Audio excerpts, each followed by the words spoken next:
Portions of this video contain unlicensed and copyrighted material. The views expressed in this video do not necessarily reflect the views of the copyright holders of such material. Missing Links is not held in copyright and may be freely distributed in any format and through any medium.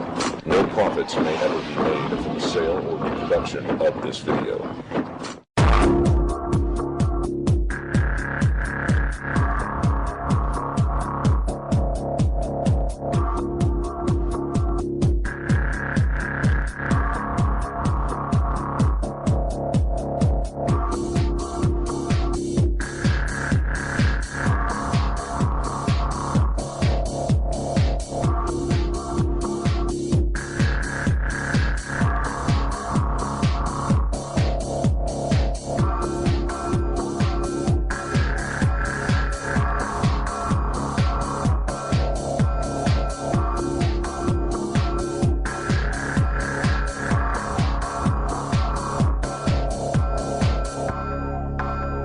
Two suspects are in FBI custody after a truckload of explosives was discovered around the George Washington Bridge.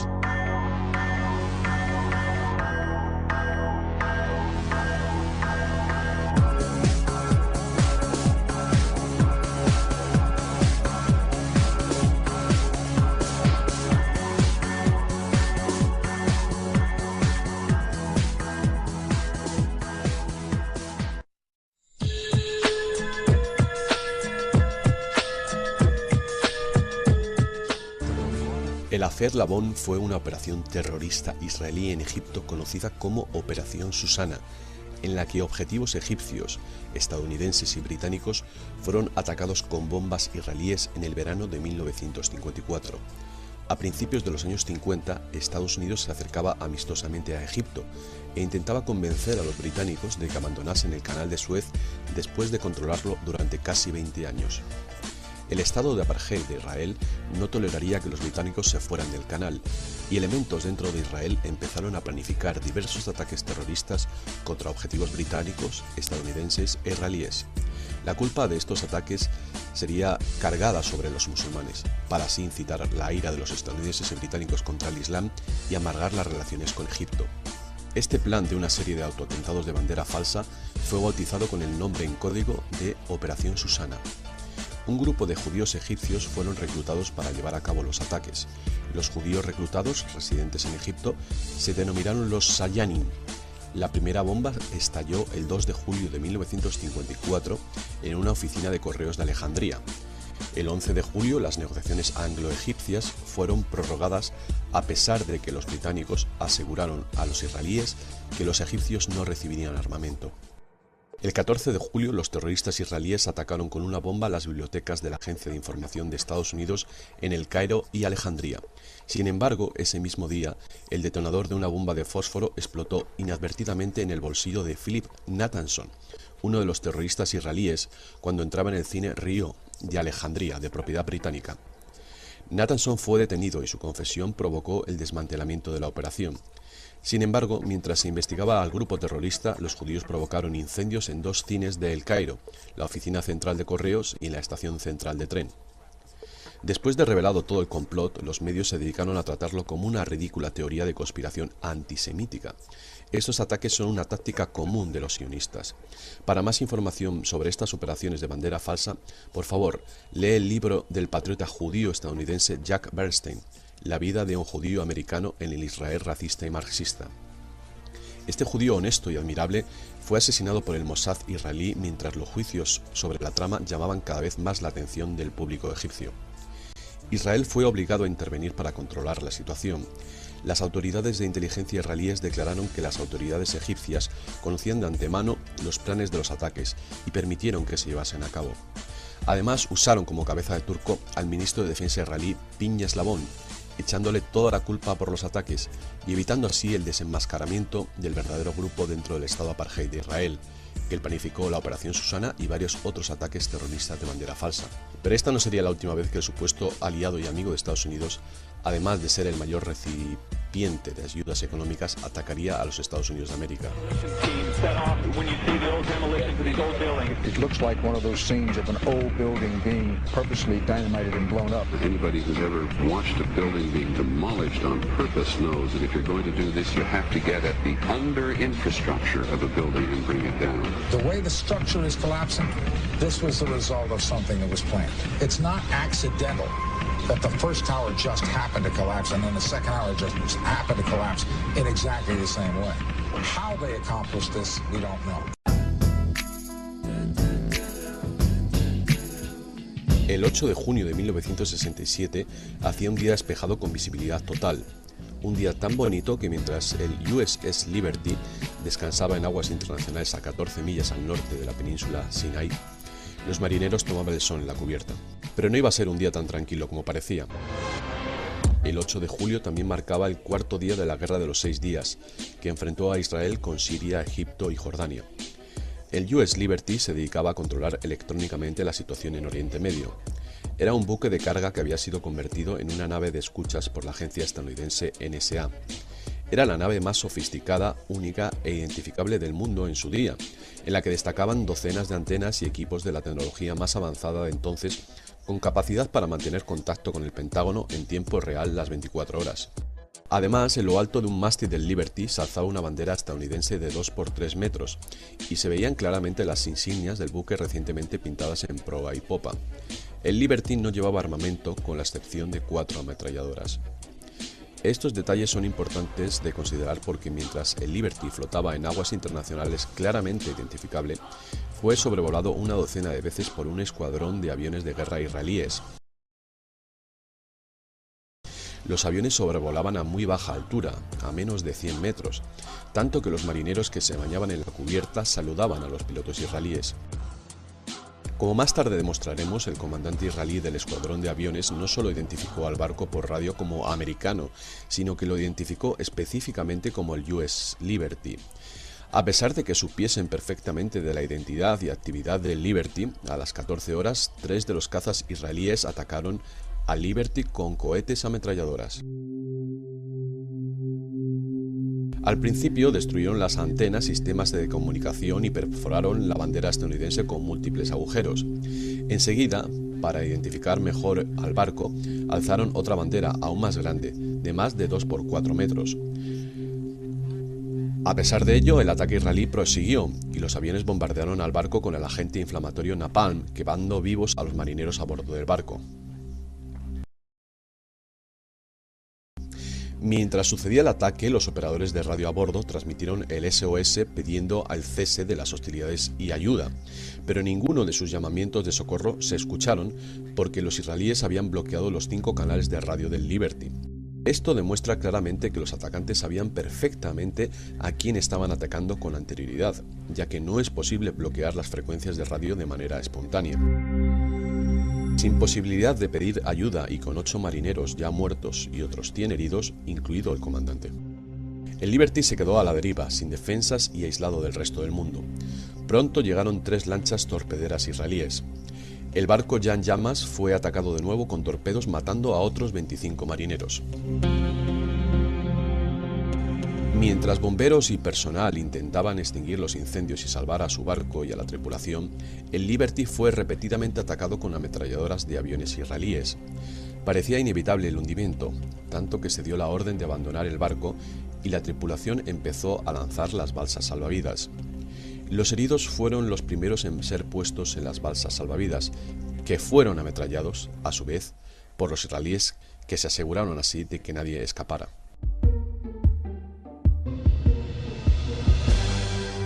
Cuando los avisos del ataque llegaron a la Casa Blanca, el presidente Johnson asumió que fueron los egipcios quienes atacaron. Siguiendo el protocolo reglamentario, ordenó el envío de cazas estadounidenses que hubieran tardado 40 minutos de llegar al lugar. Pero cuando el presidente descubrió que eran los israelíes quienes habían atacado, canceló la intervención y el rescate. En otras palabras, aviones Phantom de la Sexta Flota ya en rumbo hacia el Liberty fueron ordenados a replegarse y volver a los portaaviones América y Saratoga. Pero no se puede echar toda la culpa al presidente Johnson. El secretario de Defensa, Robert McNamara, y el consejero de Seguridad Nacional Walter Rostel al principio ordenaron la intervención inmediata hasta que descubrieron que el ataque se originó en la base Haifa de Israel. Entonces McNamara suspendió el rescate. De hecho, más tarde se informó que McNamara se había enfurecido al descubrir que operadores de radio de Liberty lograron contactar con otro barco, el USS America, y de manera furiosa McNamara dio la orden: diles a la sexta flota que regresen esos aviones inmediatamente. Debido a esta traición, el Liberty tuvo que esperar 16 horas para ser rescatado. Esta fue la única vez en la historia de la Armada estadounidense en la que un rescate fue abortado mientras un buque estadounidense estaba siendo atacado.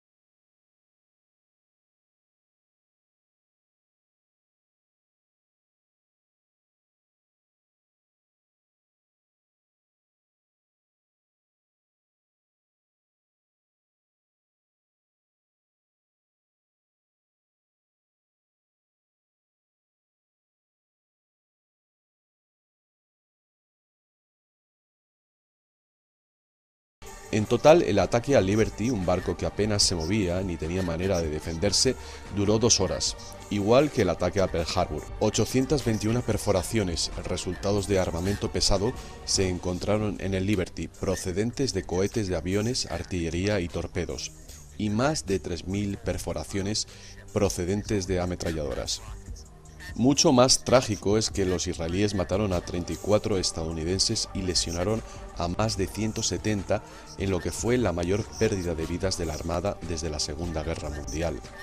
A pesar de que el secretario de Estado Dean Ross y el almirante de Estado Mayor denunciaron el ataque como intencionado, hasta hoy nadie, ni israelí ni estadounidense, ha sido acusado. Well, the thoughts that always come back to us time and time again is how this thing is still being covered up after 40 years. And we know without doubt from the circumstances that it was a deliberate attack. Anyone who looks carefully at the details knows that it was deliberate, and that includes such people as Dean Rusk, as Secretary of State, and all of the heads of all of the intelligence organizations. ¿Se puede demostrar que los comentarios de James Ernst son ciertos? Seguidamente algunas citas para su consideración. De la CIA, debido a la claridad y contundencia de las transcripciones de las conversaciones interceptadas de los pilotos israelíes durante el ataque a Liberty, la duda sobre si fue intencionado o no el ataque no es un asunto discutido dentro de la agencia. Teniente General William Ed O'Donnell, anterior directivo de la National Security Agency, en una entrevista con David Walsh el 3 de marzo del 2003, en testimonio a los procedimientos del Instituto Naval en junio de 2003. Iman rotundamente negó la tesis Crisol de que el ataque fuese un accidente. Es sencillamente demasiado difícil de creer que el Liberty no fuese correctamente identificado, según los testimonios de oficiales de la NSA que en el momento del ataque tenían conocimiento de las comunicaciones interceptadas.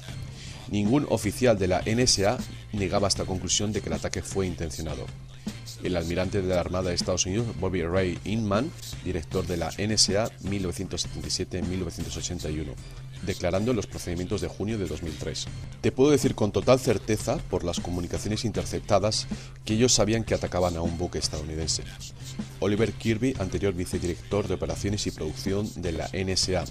Kirby participó en la investigación del ataque por parte de la NSA y revisó las traducciones de las comunicaciones interceptadas entre pilotos y sus bases, que demuestran rotundamente que sabían que su objetivo fue un buque estadounidense.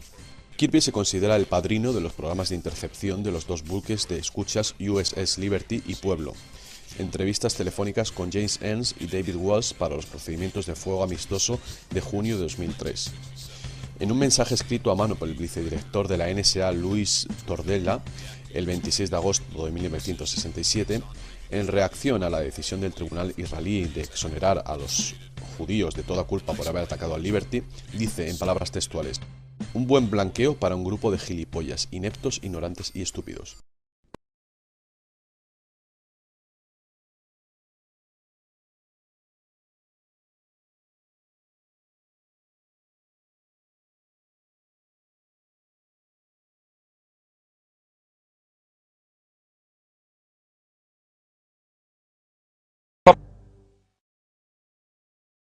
Ladies and gentlemen, the very word secrecy is repugnant in a free and open society, and we are, as a people, inherently and historically opposed to secret societies, to secret oaths, and to secret proceedings.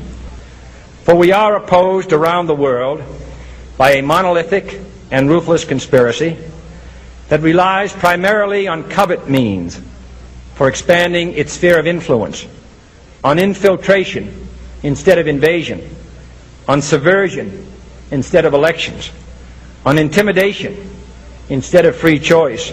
It is a system which has conscripted vast human and material resources into the building of a tightly knit, highly efficient machine that combines military, diplomatic, intelligence, economic, scientific, and political operations. Its preparations are concealed, not published. Its mistakes are buried, not headlined. Its dissenters are silenced, not praised. No expenditure is questioned, no secret is revealed. That is why the Athenian lawmaker Solon decreed it a crime for any citizen to shrink from controversy. I am asking your help in the tremendous task of informing and alerting the American people, confident that with your help, man will be what he was born to be, free and independent.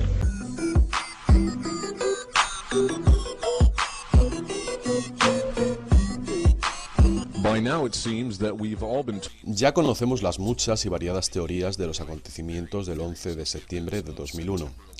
La historia oficial del 11S pretende que un grupo de extremistas o terroristas conocidos como Al-Qaeda, que literalmente significa la base, planificó y llevó a cabo los ataques. Pero otras versiones nos informan de que entre los responsables se incluyen el presidente George Bush, el vicepresidente Dick Cheney y una variedad de otros elementos criminales dentro del gobierno estadounidense. Ambos conceptos son centrales en la historia del 11S y generan mucho debate sobre qué realmente sucedió. Algunas versiones reclaman que el impacto de dos aviones y el resultante incendio provocado por el combustible de aviación, el queroseno, hizo caer 3 edificios de estructuras de acero y hormigón armado, los edificios World Trade Center 1, 2 y 7.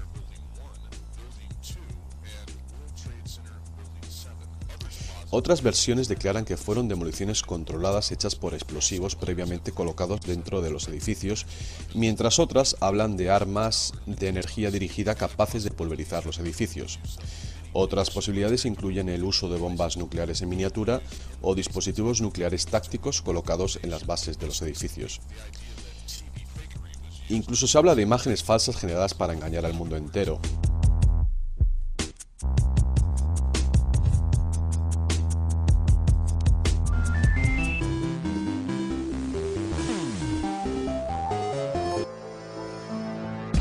No es la intención de este vídeo comprobar o desmentir ninguna de las distintas teorías o la ciencia que explique cómo se demolieron las torres aquel día. Nuestra intención en este capítulo es demostrar quién fue responsable de este asesinato en masa de estadounidenses. Examinaremos un grupo de personas que componen una mafia corrosiva que comparte una cohesión racista y religiosa. Demostraremos cómo las teorías falsas o erróneas benefician a este grupo y cómo el crimen del 11S ha sido el catalizador y base para que esta mafia de élite continúe cometiendo otros crímenes mucho mayores. Ya es hora de que nos demos cuenta de lo que realmente sucedió el 11 de septiembre del 2001, porque el futuro de la humanidad depende de ello.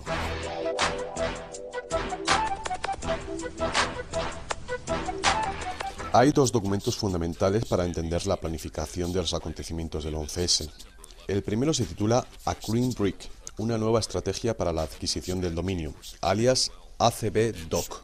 El ACB-DOC fue creado en Israel en el IASPS. El fundamento del documento describe un plan sistemático para la conquista de Oriente Medio a través de la creación de un aliado perfecto de Estados Unidos en Israel. El ACB-DOC fue copiado por el grupo de presión neoconservador para la creación del documento PENAC. Los mismos autores judíos del ACB-DOC escribieron el documento PENAC subtitulado La reconstrucción de las defensas de Estados Unidos, en el que proponen un evento catalizador como un nuevo Pearl Harbor.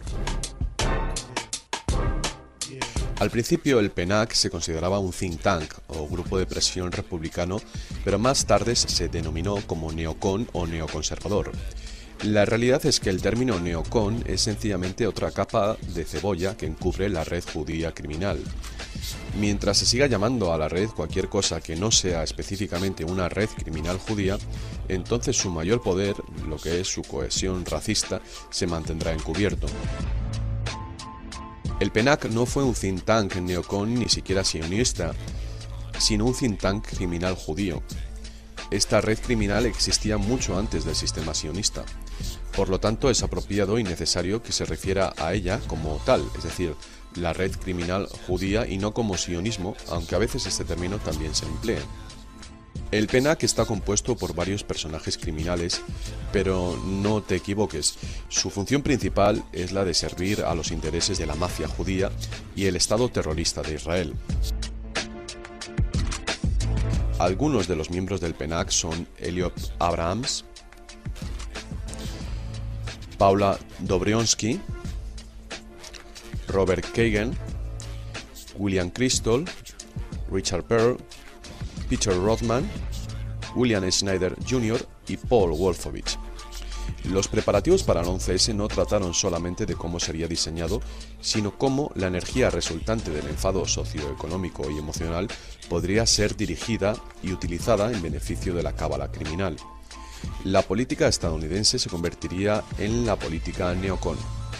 Sin embargo, el término neocon es una distracción, ya que de lo que realmente estamos hablando es de los objetivos de una élite judía racista y de los centenares de miles de judíos comunes que sirven a esa red masiva sionista. La estructura de poder que canalizaría la fuerza eruptiva del 11S se ve en las tres categorías interrelacionadas. La primera es los ingenieros de la política de defensa, con los miembros Paul Wolfowitz, Richard Perle, Douglas Feith, Eliot Abrams y David Wurmsen. Este grupo se encargó de orquestar las actividades preventivas en Oriente Medio para la reforma o reconstrucción de esa región según sus intereses. Otros objetivos principales del grupo fueron conseguir grandes aumentos en la ayuda económica de Estados Unidos a Israel, promover el desarrollo conjunto de armamentos, crear nuevas oportunidades de negocio para la seguridad en Estados Unidos y la justificación del genocidio de los palestinos y la ocupación y conquista total de Palestina. Los medios con los que conseguirían estos objetivos serían su inclusión en think tanks, consejos de la política de la defensa, corporaciones contratistas del Pentágono, los medios de comunicación y bancos de inversión. El segundo brazo de la cábala se compone de los agentes de prensa pro-Israel, David Brooks, Lawrence Kaplan, William Kristol y Norman Podhoretz, entre otros. Sus objetivos: generar la idea de que el Islam representa una amenaza, corromper a todos los gobiernos árabes o restarles legitimidad, y legitimizar iniciativas de paz y, como primera prioridad, asegurar que el objetivo estratégico estadounidense sea defender a Israel. Esto se consiguió a través del American Enterprise Institute, el Jewish Institute for National Security, JINSA, la Heritage Foundation, el periódico Weekly Standard, el New Republic, la revista Commentary y el American Jewish Committee. El tercer grupo de la cábala es el de manipuladores de la opinión pública, que se compone de columnistas que influirían directamente en la opinión pública.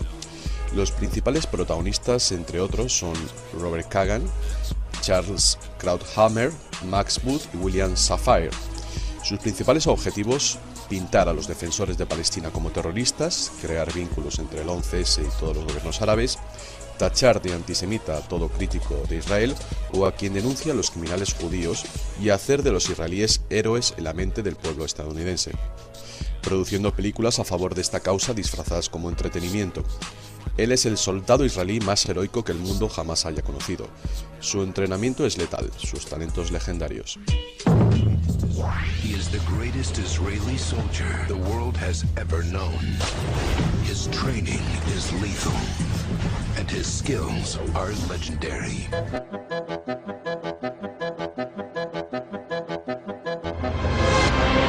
En octubre del 2000, aproximadamente 11 meses antes del 11S, un antiguo miembro de la Fuerza Defensiva Israelí, el IDF, y veterano de la guerra del Yom Kippur de 1973, al que nos referiremos como La Fuente, recogía podas de hiedra en el cementerio Gomel Chesed en el número 245 de la avenida Mount Olive de Newark, Nueva Jersey. El cementerio de Gomel Chesed es un cementerio exclusivamente judío. Mientras La Fuente recogía unas podas de hiedra, oía una conversación en hebreo entre dos hombres que le llamó la atención. Mientras escuchaba, un tercer hombre llegó en una limusina.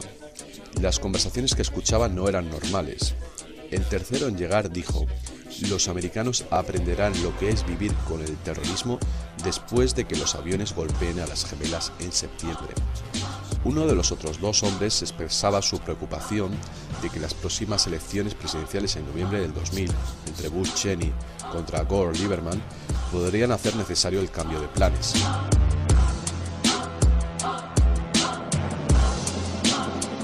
El hombre que llegó en la limusina calmó las dudas diciendo: "No se preocupe, tenemos a gente donde tienen que estar, no importa quién gane las elecciones, los nuestros se encargarán de todo". Según el testimonio de La Fuente, el 9 de febrero de 2001, aproximadamente 8 meses antes de que estallasen los aviones en las Gemelas, había enviado un email al entonces fiscal general Ashcroft asegurándole que disponía de información sobre una amenaza terrorista inminente. El Ministerio de Justicia no respondió, sino que remitió la correspondencia al FBI.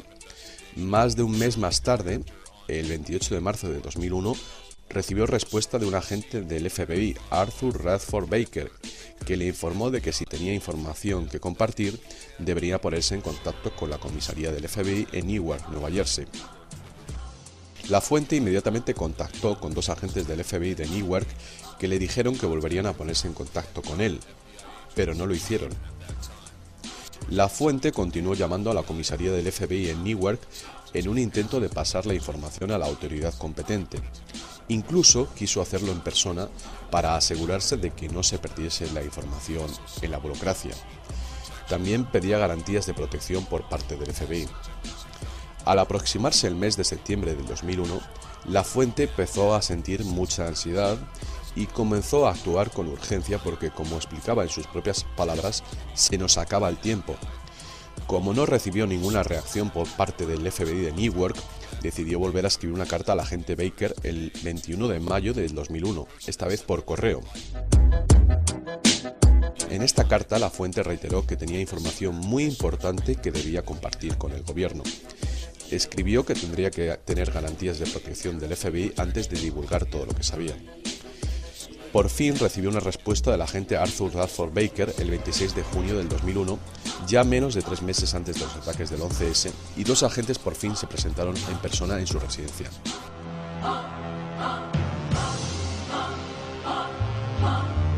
Eran los agentes Roger Gritz y Andrew Stengel. La Fuente inmediatamente enseñó la carta del agente Baker a los dos agentes en su casa. Los agentes dijeron a La Fuente que no podían hacer nada en absoluto sobre el asunto y que era competencia de la NSA.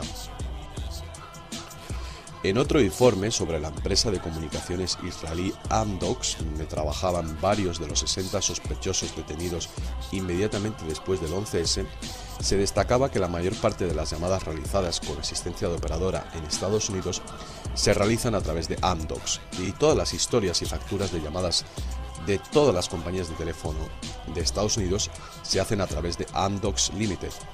La empresa tiene contratos con las 25 principales compañías de telefonía de Estados Unidos, además de por todo el mundo. Es imposible en este mundo hacer una llamada desde un teléfono fijo sin generar un dato en una base de datos de Amdocs. A través de Amdocs es posible controlar y anticiparse a los investigadores, ya que se sabe a quiénes están llamando en cada momento. En 1999, la sede de la NSA en el estado de Maryland emitió un informe top secret que avisaba de que datos de llamadas telefónicas en Estados Unidos acababan en manos extranjeras, israelíes en particular. En el informe se explicaba que las llamadas no estaban siendo escuchadas, pero sí los datos de quién estaba llamando a quién y el valor de la información. El 10 de septiembre del 2001, justo 24 horas antes del ataque a las Torres Gemelas, El Washington Times publicó un artículo en el que citaba fuentes de inteligencia que describían a la inteligencia israelí como salvaje, sin piedad y embustera, con la capacidad de atacar a las fuerzas estadounidenses y hacerlo parecer obra de palestinos o árabes. Además, dijeron en el artículo que todo el mundo dentro de la comunidad de inteligencia global sabía que el Mossad había penetrado todas las organizaciones musulmanas y que fácilmente podría reclutar a individuos dispuestos a llevar a cabo ataques suicidas con la creencia de que estarían sirviendo a Dios. Este artículo fue escrito por el periodista independiente Christopher Bolin y publicado el 12 de septiembre de 2001. El día 12 de septiembre de 2001, el Jerusalem Post publicó: el Ministerio de Exteriores israelí ha recopilado los nombres de 4.000 israelíes que se cree estaban en el área de la zona cero y del Pentágono durante los ataques. Sin embargo, solamente un israelí murió en el ataque a las Torres Gemelas y 2 supuestamente murieron en los aviones entre los secuestrados. Aunque solo 3 judíos murieron en los ataques, los autores de los discursos de George Bush inflaron la cifra hasta 130 en su discurso al Congreso del 20 de septiembre del 2001. El hecho de que solo un israelí murió en los ataques al World Trade Center cuando se sabía que 4.000 israelíes debían haber estado presentes, provocó rumores de que los israelíes habían sido avisados previamente para no acercarse a las torres aquel día. El propio periódico Jerusalem Post acusó en su día a los árabes de extender ese rumor. Aunque el propio editor jefe del periódico publicó: sea o no este artículo el origen del rumor, no puedo decirlo, pero lo que sí puedo decir es que no hay ningún error en él.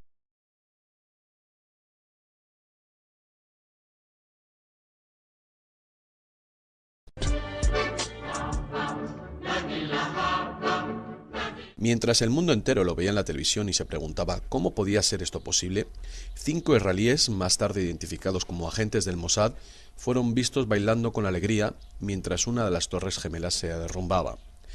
La cadena Fox elaboró en la televisión la primera noticia sobre el suceso publicado en el New York Times.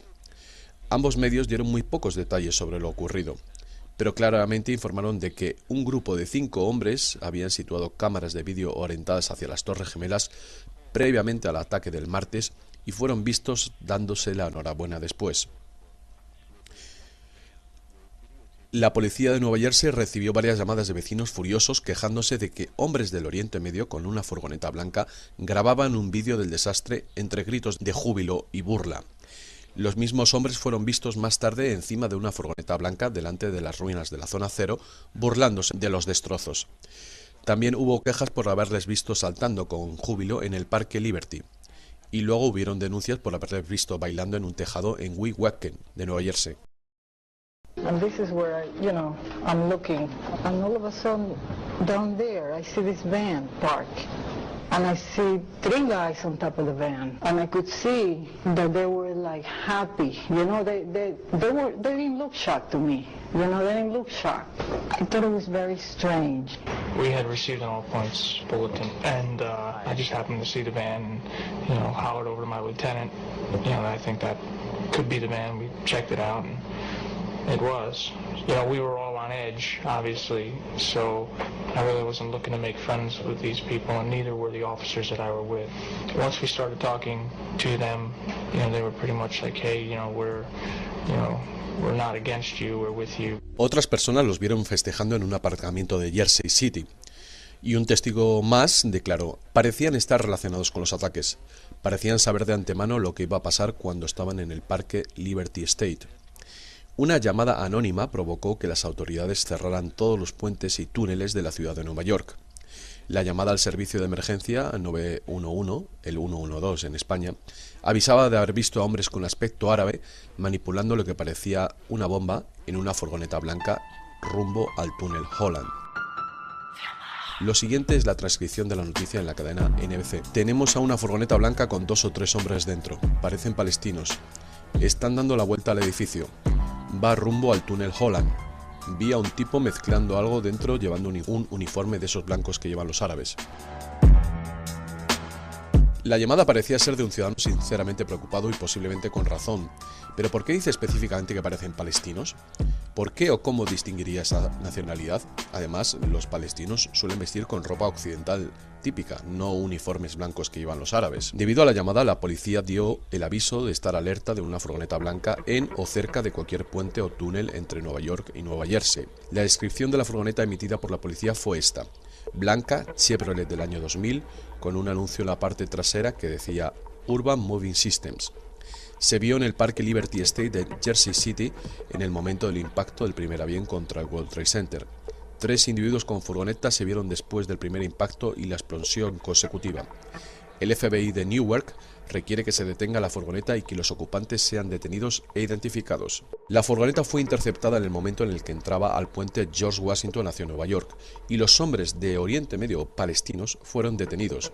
Imagínese la sorpresa cuando la policía descubrió que estos sospechosos de ser terroristas eran israelíes. Según el programa 2020 de la cadena ABC, cuando la furgoneta de los israelíes bailarines fue intervenida por la policía, el conductor de la furgoneta, Seiban Kurzberg, dijo a los agentes: «Somos israelíes, no somos vuestro problema. Vuestros problemas son nuestros problemas. Los palestinos son vuestro problema». ¿Por qué expresó que los palestinos son un problema para la policía de Nueva York? Las sospechas de la policía aumentaron cuando encontraron en la furgoneta un plano de la ciudad con ciertos lugares marcados con rotulador. Un scooter, iguales que los usados supuestamente por los secuestradores de los aviones, $4.700 en efectivo metidos en un calcetín y pasaportes extranjeros. La policía también dijo a periodistas del periódico The Record que perros adiestrados reaccionaron a la furgoneta de manera que confirmaba la detección de explosivos.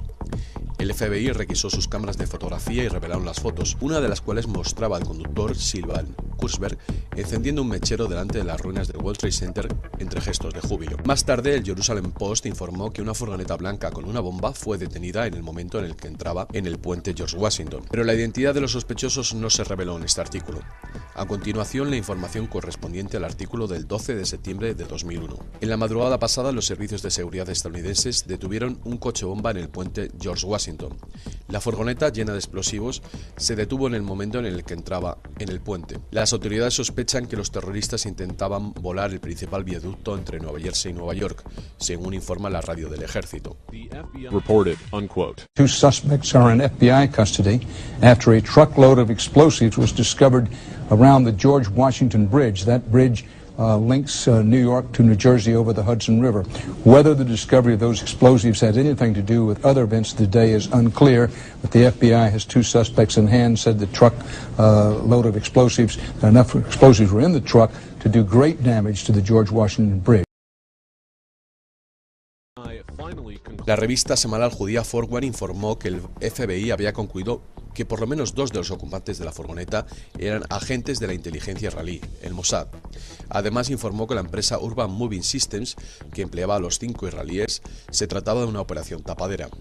Esto fue confirmado por 2 oficiales anteriores de la CIA que aseguraron que furgonetas de mudanza se utilizan a menudo para operaciones ocultas de inteligencia. Los israelíes se mantuvieron detenidos durante 71 días hasta que fueron discretamente liberados. No había más explicación que la de que la orden de cerrar el caso vino de la Casa Blanca. Se asumió inmediatamente en la sede de la CIA que se trataba de un encubrimiento para que los israelíes no fuesen imputados o relacionados con el 11S. En el siguiente mes de noviembre, 3 de los detenidos discutieron su experiencia en un programa de televisión israelí.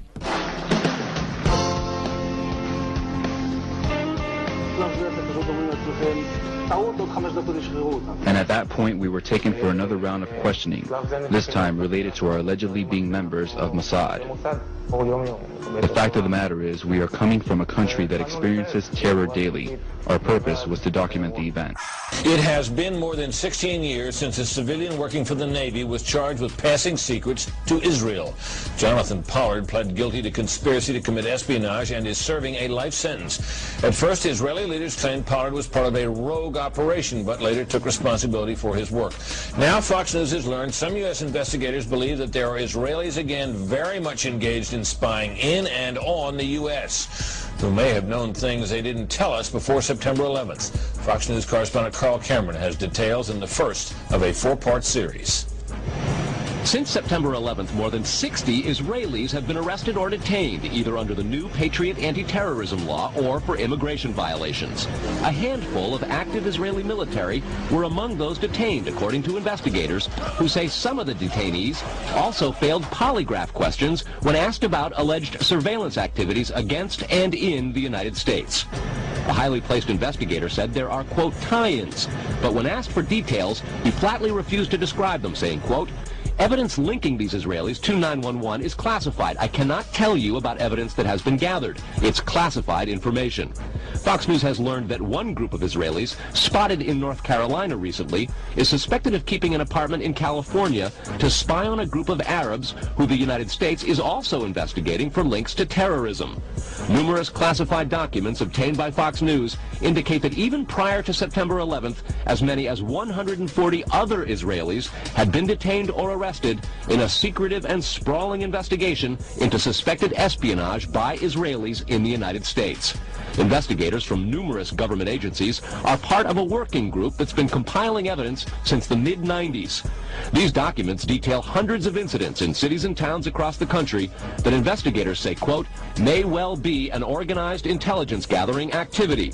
The first part of the investigation focuses on Israelis who say they are art students from the University of Jerusalem and Bezalel Academy.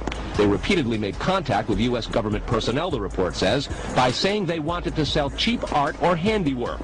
Documents say they, quote, targeted and penetrated military bases, the DEA, FBI, and dozens of other government facilities, and even secret offices and unlisted private homes of law enforcement and intelligence personnel.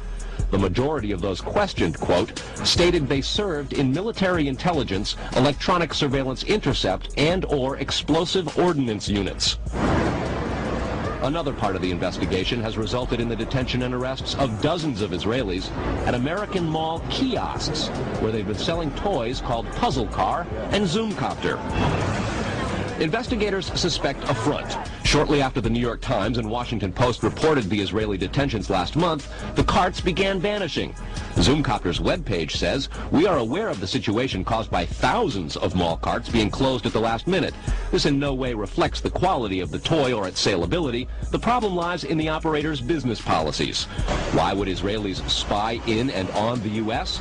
A General Accounting Office investigation referred to Israel as Country A and said, quote, according to a U.S. intelligence agency, the government of Country A conducts the most aggressive espionage operation against the U.S. of any U.S. ally. A defense intelligence report said Israel has a voracious appetite for information and, quote, the Israelis are motivated by strong survival instincts which dictate every facet of their political and economic policies. It aggressively collects military and industrial technology, and the U.S. is a high priority target. The document concludes, quote, Israel possesses the resources and technical capability to achieve its collection objectives.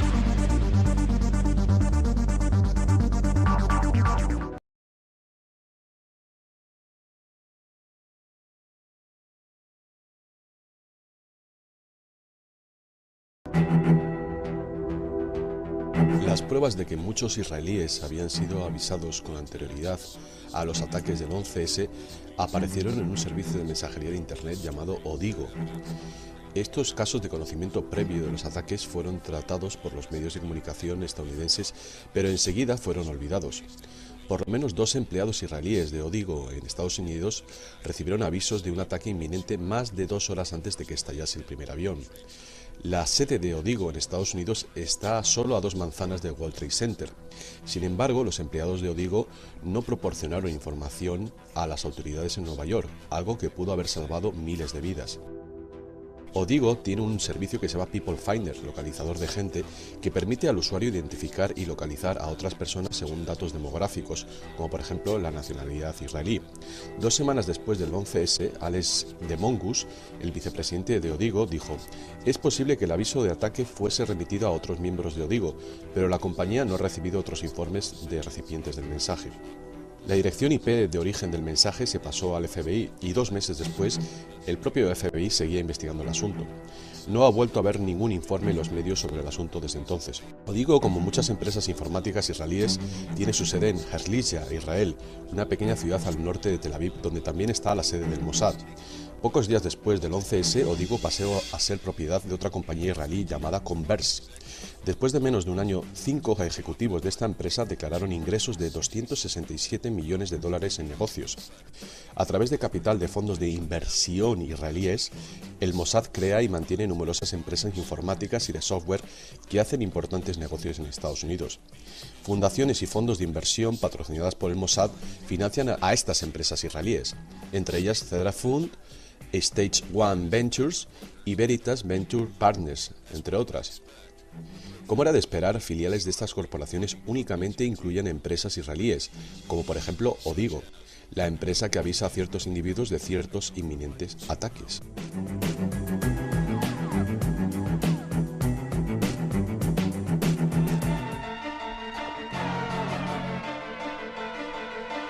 Además del aviso previo de Odigo, existían informes de que la sucursal de Goldman Sachs en Japón también emitió avisos el 10 de septiembre del 2001 a sus empleados para que no se acercasen a edificios gubernamentales estadounidenses. Incluso en el caso de que alguien creyera que 19 secuestradores, no de Irak, Irán o Afganistán, fuesen responsables por los acontecimientos del 11S, sería entonces lógico que los afectados denunciasen a los controladores de los aeropuertos por haber permitido a estos secuestradores llegar a los aviones. La empresa encargada de la seguridad en el aeropuerto, ICTS, también es israelí. El propietario es judío y se llama Ezra Harel. La compañía está registrada en Holanda. ICTS es la empresa responsable de verificar la identidad de los pasajeros que abordan vuelos a Estados Unidos en el aeropuerto Charles de Gaulle de París. La mayor parte de los empleados de ICTS son antiguos agentes del Shin Bet israelí. En el aeropuerto Logan de Boston, donde supuestamente subió a bordo el secuestrador Richard Reid con explosivos en los zapatos, el vuelo de American Airlines que se estrelló en Pensilvania. Si Reid realmente era un hombre peligroso y no solo un inocente utilizado por la inteligencia israelí para incitar más miedo al terrorismo, ¿por qué ICTS le permitió abordar al avión? En la página web de ICTS se dice que se encarga de la seguridad en todos los aeropuertos desde donde despegaron los vuelos secuestrados el 11S. Asimismo, ICTS subcontrata a subsidiarios exclusivamente israelíes como Hand Lake. Se ha determinado oficialmente que secuestrar 4 aviones en una sola operación, como sucedió el 11S, sin que ningún intento fuese frustrado o sin ninguna detención, solo sería posible con la ayuda del gobierno de algún estado. También esto corrobora el hecho de que por lo menos lograron llevar a bordo un arma de fuego en uno de los aviones.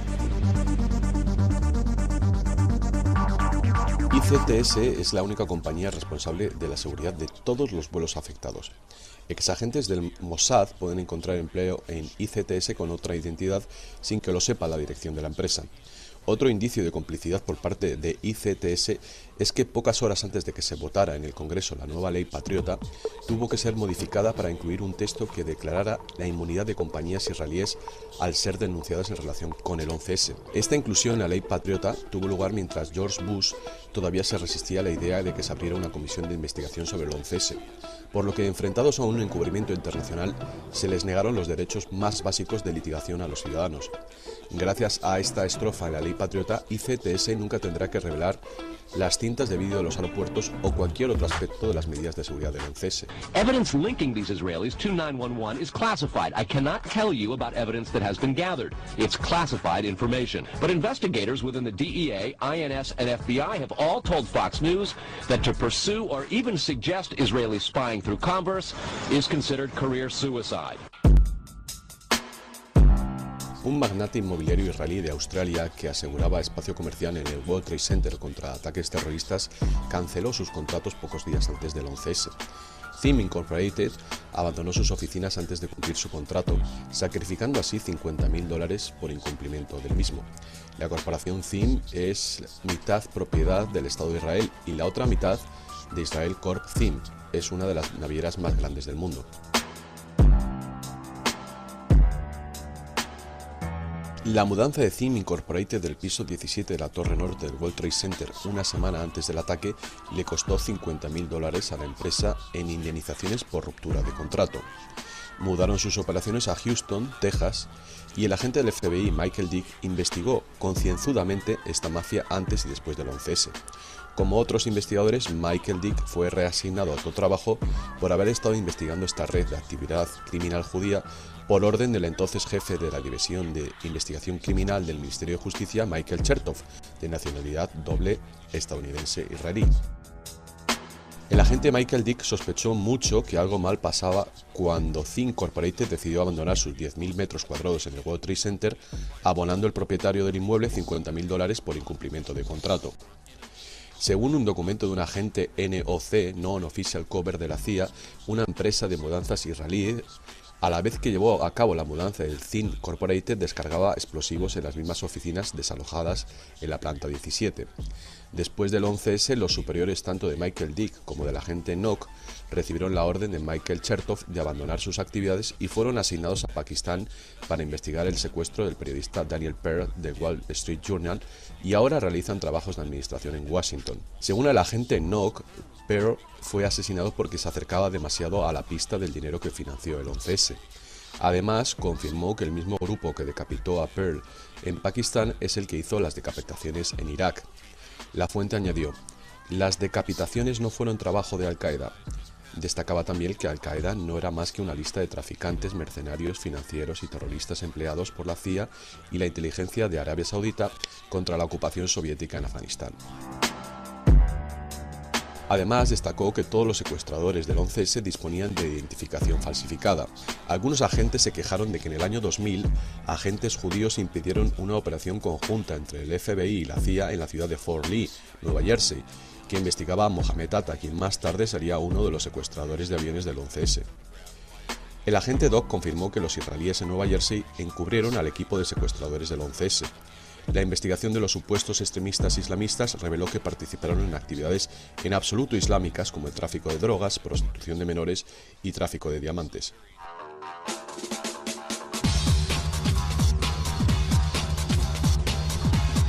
Los Angeles, 1997.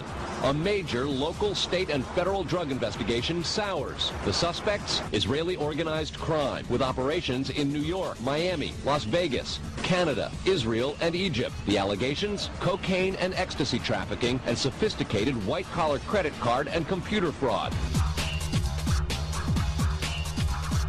La pista del dinero llevó a los investigadores hasta cuentas bancarias citas en Londres, Isla de Man, Dubái, Jersey y Guernsey. Las actividades de la red investigada eran las mismas que las de la mafia rusa israelí. El 23 de septiembre del 2001, la BBC informó que los supuestos secuestradores suicidas estaban todavía vivos. Entonces, ¿había secuestradores o no? ¿Y entonces había habido un secuestrador líder? ¿O es que era una red criminal judía que solo inventa cada vez más y más villanos?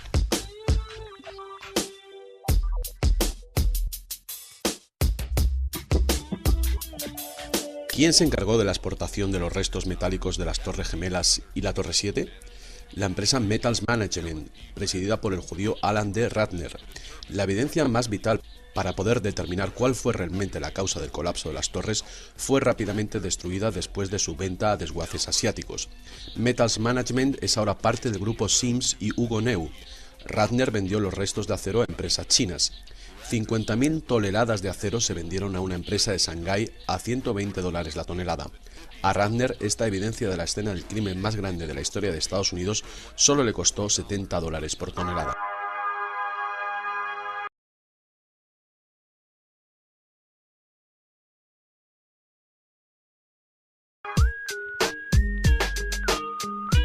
Otro elemento clave para poder entender cómo los ataques del 11S pudieron haber sido llevados a cabo por la élite del poder judío sería la investigación de la existencia de ciudadanos de doble nacionalidad sirviendo en varios departamentos del gobierno estadounidense. La primera pregunta sobre este asunto es: ¿cómo puede un ciudadano de dos países mantener total lealtad a un país o a la Constitución y las leyes de un país sin comprometerse con el otro, sobre todo si ostenta un alto cargo de gobierno? ¿Cuál de los intereses de los dos países percibirá como suyos, los de Estados Unidos o los de Israel? En el documento titulado The Israeli Lobby and U.S. Foreign Policy, el profesor Stephen Walt de la Universidad de Harvard y el profesor de la Universidad de Chicago John Mearsheimer llamaron la atención sobre la influencia que este grupo ejerce sobre la política exterior de Estados Unidos. En él detallan las maneras con las que este lobby judío influye en la política de Estados Unidos en el exterior en contra de los intereses y la seguridad del pueblo estadounidense. El documento explica con detalle cómo la política del lobby es dirigida por políticos y altos cargos del gobierno estadounidense de doble nacionalidad estadounidense-israelí. El informe ilustra cómo estas políticas se institucionalizan siempre en beneficio de Israel y no en el de Estados Unidos, y plantea serias preguntas sobre la lealtad de estas personas en el poder.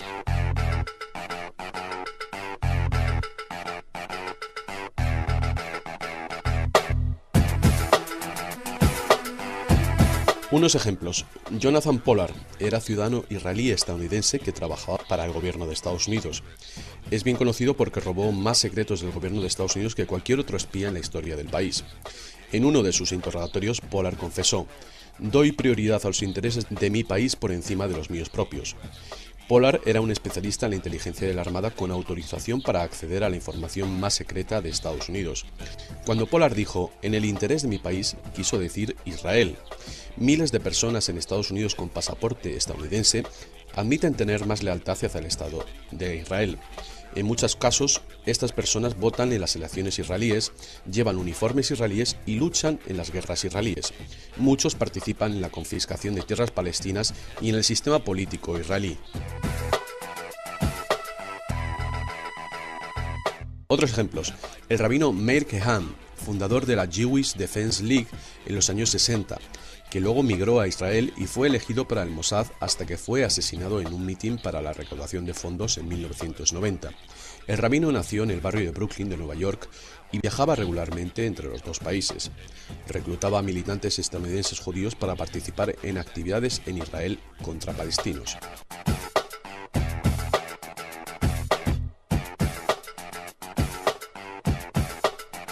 Otro judío, James Mahon, de la ciudad de Alexandria, del estado de Virginia, fue supuestamente asesinado por un francotirador desconocido cuando participaba en una misión para asesinar a Yasser Arafat en 1980.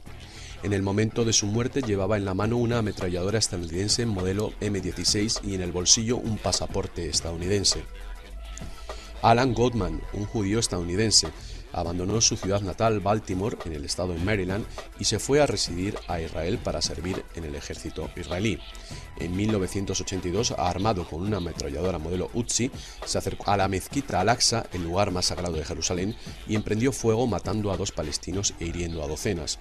Los gobiernos estadounidense e israelí hicieron caso omiso del incidente, igual que los medios de comunicación. Más recientemente, el oficial de la Armada estadounidense Ariel Weinman, mientras servía en Bahrein, México y Austria, fue condenado por la intención de comunicar, entregar o transmitir información clasificada, confidencial y secreta relativa a la defensa nacional a un representante oficial, agente o empleado de un gobierno extranjero, información que tenía la intención de proporcionar para perjudicar a Estados Unidos en beneficio de ese país extranjero, Israel. Weinman fue detenido el 26 de marzo del 2006 después de ser declarado desertor por su comandante, según la Armada estadounidense.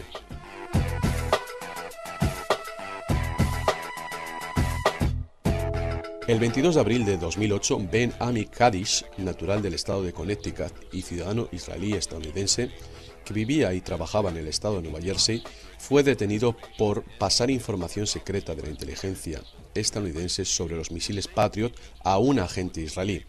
Se trata del mismo agente involucrado en el caso de J. Pollard.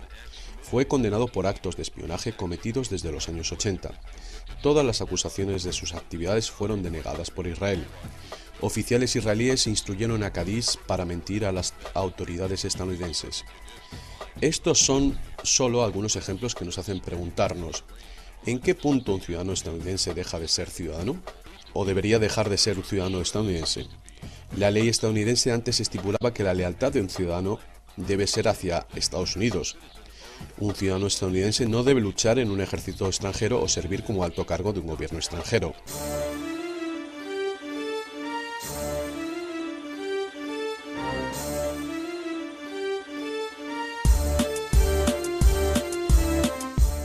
el Acta de Ley de 1940, sección 401E, se estipula que un ciudadano de Estados Unidos perderá su nacionalidad si vota en una elección política de un Estado extranjero.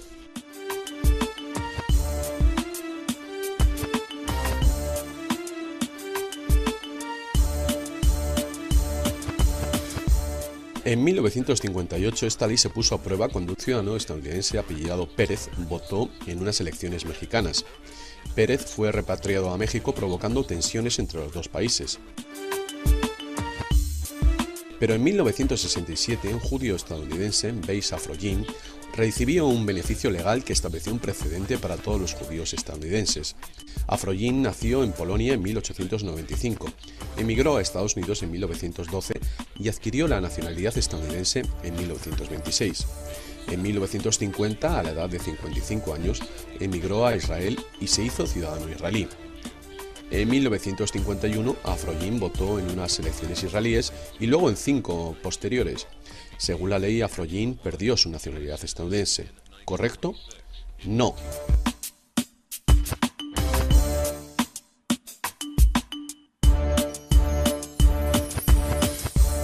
En 1960, Afroyim quiso volver a Estados Unidos y en el consulado de Haifa solicitó un pasaporte estadounidense. No fue invocada la sección 401E del Acta de Ley, como en el caso del mexicano Pérez. Después de 2 apelaciones, el caso Afroyim llegó hasta la Corte Suprema de Estados Unidos, donde la Corte votó 5-4 a favor de Afroyim.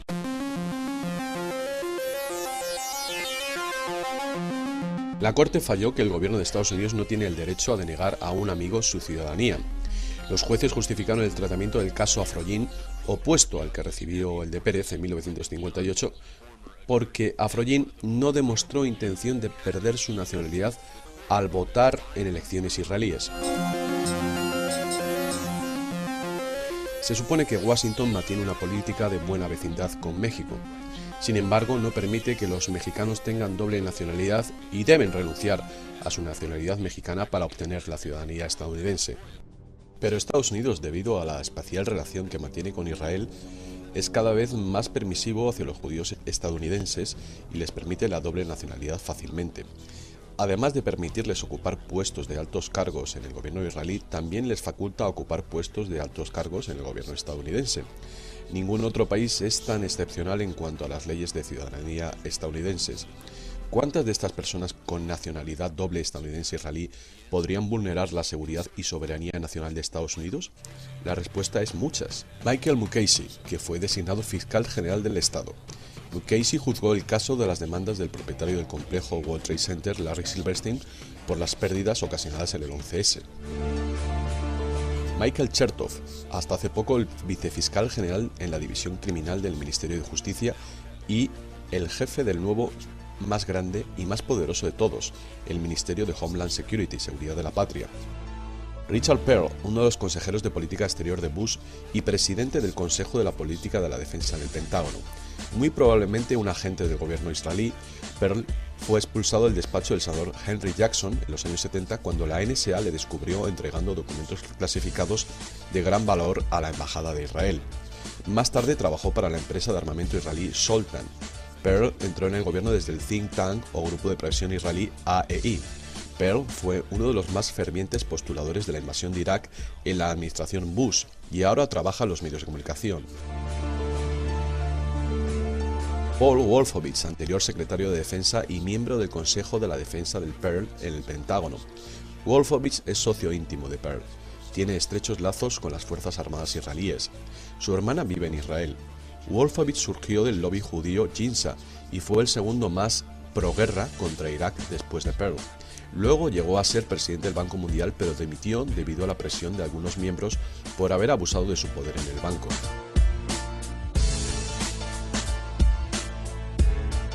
Lawrence o Larry Franklin, anterior analista de la Agencia de Defensa, experto en asuntos iraníes. Trabajó en el despacho del vicesecretario de Defensa Douglas Feith. Franklin fue sentenciado el 20 de enero del 2006 a más de 12 años de prisión por entregar información secreta a un diplomático israelí y al lobby israelí AIPAC. Franklin permanece en libertad mientras el gobierno le procesa por otros crímenes. Se supone que está colaborando con la justicia en investigaciones a los miembros de AIPAC, Stephen J. Rosen y Keith Weissman a cambio de la reducción de su sentencia. El juicio de los 3 espías israelíes ha sido prorrogado de manera indefinida. ¿Cómo es posible? Pues porque Kevin de Gregory fue el jefe fiscal en el juicio y unas semanas previas al juicio dimitió para ir a trabajar a una firma de abogados israelí.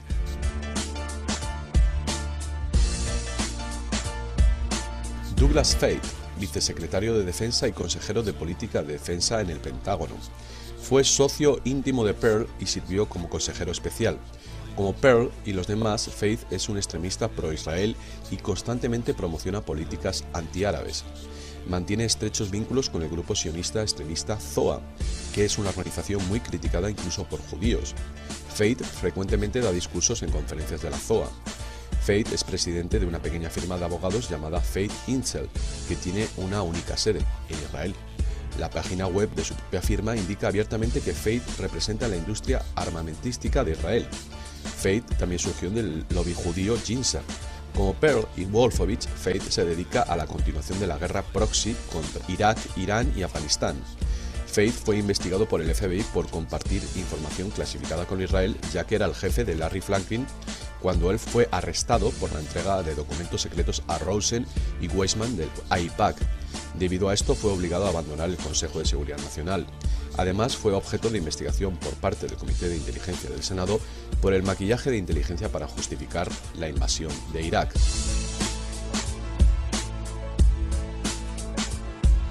Edward Luttwak, jefe del Grupo de Estudios de la Seguridad Nacional del Pentágono, es ciudadano israelí y ha sido profesor en Israel. A menudo escribe artículos para periódicos israelíes y pro-israelíes en Estados Unidos. Luttwak es un extremista israelí. El principal tema en todos sus escritos es la necesidad de hacer la guerra a Irak, Irán y Afganistán. Henry Kissinger, el más estable consejero del Pentágono, sirvió en el Consejo bajo la dirección de Pearl. Para saber todo sobre el pasado de Kissinger, léase el libro de Seymour Hersh, The Price of Power, Kissinger in the Nixon White House, El precio del poder, Kissinger en la Casa Blanca de Nixon. Kissinger muy probablemente tuvo un papel en el escándalo Watergate, en los asesinatos en masa en el sureste asiático, es decir, Vietnam, Camboya y Laos. También fue clave en la instalación del dictador chileno y asesino en masa Augusto Pinochet. Orquestó los asesinatos en masa en Sudamérica de la Operación Cóndor y también sirvió como consejero del dictador serbio Slobodan Milosevic. Constantemente insistía en la guerra contra Irak. Kissinger es el Ariel Sharon de Estados Unidos. El presidente Bush nominó a Kissinger como presidente de la Comisión de Investigación del 11S. Eso se llama dejar al zorro a guardar el gallinero. Kissinger tuvo que renunciar al puesto debido al clamor popular.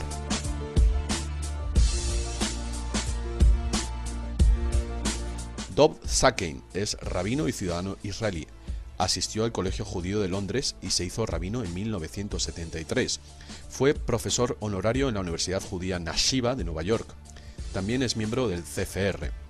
En el 2000 fue coautor del capítulo Rebuilding America's Defenses, la reconstrucción de la defensa de Estados Unidos del documento oficial PENAC, Proyecto para el Nuevo Siglo Americano, en el que destacaba la necesidad de un incidente catalizador como un nuevo Pearl Harbor para iniciar una guerra contra los enemigos de Israel, principalmente los países musulmanes de Oriente Medio. El 4 de mayo de 2001, Bush asignó a Zakheim el puesto de tesorero del Pentágono. Tuvo que dimitir el 10 de marzo del 2004 debido a que desaparecieron más de $1 billón de las arcas de la defensa bajo su mandato. No obstante, 3 años antes, el 10 de septiembre de 2001, el ministro de Defensa Donald Rumsfeld anunció que faltaban en total $2,3 billones. Esta noticia se enterró bajo los escombros del 11S. Ambas sumas de billones desaparecieron bajo el mandato de Zakheim. A pesar de esto, el 6 de mayo de 2004, Zakheim aceptó un puesto muy lucrativo en la empresa Booz Allen Hamilton, una de las consultoras de estrategia más prestigiosas del mundo. Uno de sus clientes entonces era la ONG de caridad Blessed Relief, luego vinculada a Osama Bin Laden. El más importante cliente de Booz Allen Hamilton era el DARPA, Proyecto de Investigaciones Avanzadas de la Defensa. Zakheim tiene doble nacionalidad estadounidense e israelí y lleva más de 25 años pisando en los pasillos del Pentágono. ha influido en las administraciones de Reagan, Clinton, Bush padre y Bush hijo. La mayor parte del armamento estadounidense vendido a Israel en las últimas décadas tuvo a Zahein como comerciante. Kenneth Adelman, uno de los muchos consejeros del Pentágono y también miembro del Consejo de Política de Defensa bajo la dirección de Richard Perle. Es también extremista israelí que apoyó la invasión de Irak. Adelman aparece frecuentemente en la cadena Fox de la televisión expresando propaganda antiárabe y antimusulmán.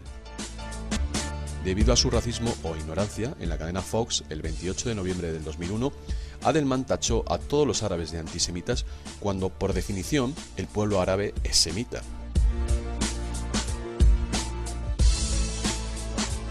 Louis Scooter Libby, anterior consejero jefe del vicepresidente Dick Cheney. Conocer a este hombre es entender por qué Cheney siempre expresa la necesidad de atacar a Irán. Libby es socio veterano de Wolfowitz y abogado de Mark Rich, amigo del rey de España, que fue condenado por espía y traficante de blancas, más tarde indultado por Clinton. Libby fue condenado por mentir a los investigadores sobre el escándalo de Valerie Plame, que por venganza política reveló mentiras que llevaron al país a la guerra con Irak.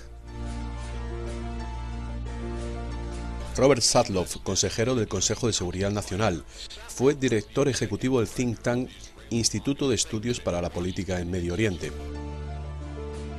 Elliot Abrams, consejero de Seguridad Nacional, salió del think tank Ethics and Public Policy Center. De la administración Reagan, Abrams fue el vicesecretario de Estado, especializado en asuntos latinoamericanos. Estuvo implicado en el escándalo Irán-Contra, en el que vendió ilegalmente armamento a Irán para usarlo contra Irak. Gestionaba la guerra ilegal de los Contra en Nicaragua, que destruyó el gobierno sandinista. Mintió a 3 comités de investigación sobre la guerra ilegal y fue declarado culpable en 1991, siendo sentenciado a 1 año de libertad provisional. Un año más tarde, el presidente Bush padre concedió a Abrams el indulto total. Fue uno de los principales judíos halcones del Departamento de Estado de la administración Reagan. Martin Grossman, subsecretario de Estado para Asuntos Políticos, fue director general de las Relaciones Exteriores del Departamento de Estado. Es uno de los oficiales judíos proisraelíes de la administración Clinton, ascendido a cargos más altos por Bush. Richard Haas, director de Estrategias de Política del Departamento de Estado y coordinador de embajadas, fue Senior Fellow, miembro VIP del CFR. Era uno de los más importantes halcones judíos proisraelíes de la administración Bush padre. En el Consejo Nacional de Seguridad insistía en la necesidad de ir a la guerra contra Irak. Robert Zoellick, representante de comercio, uno de los halcones judíos proisraelíes de la administración Bush hijo. Constantemente aconsejaba a favor de la invasión de Irak y del establecimiento de un gobierno marioneta en aquel país. Ahora insiste en ir a la guerra contra Irán.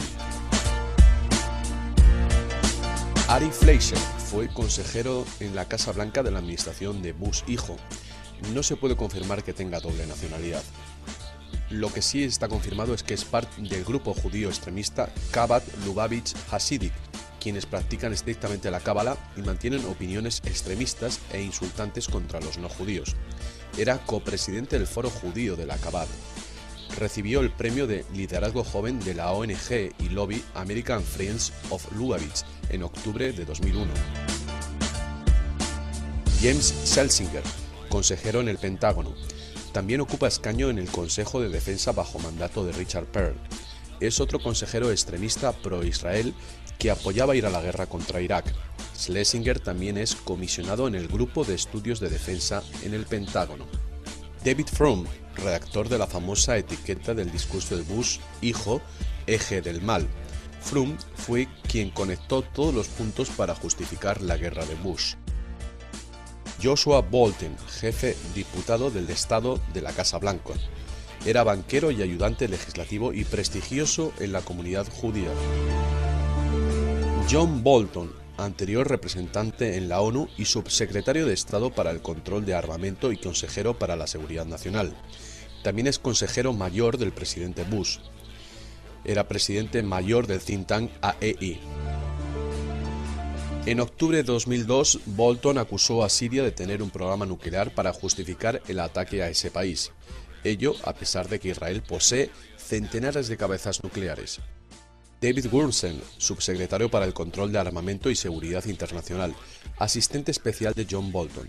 También trabajó en el AEI con Richard Perle y John Bolton. Su esposa es cofundadora del Instituto Menry, que traduce artículos de la prensa impresa árabe pro-israelí.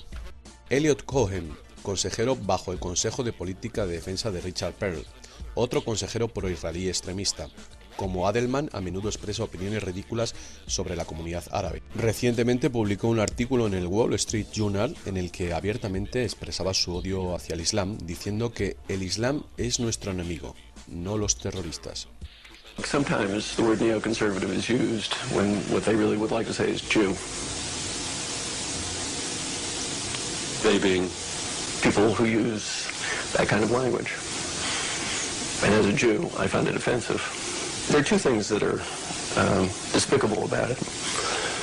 The first is the imputation of dual loyalties. What they really would like to say is Jew.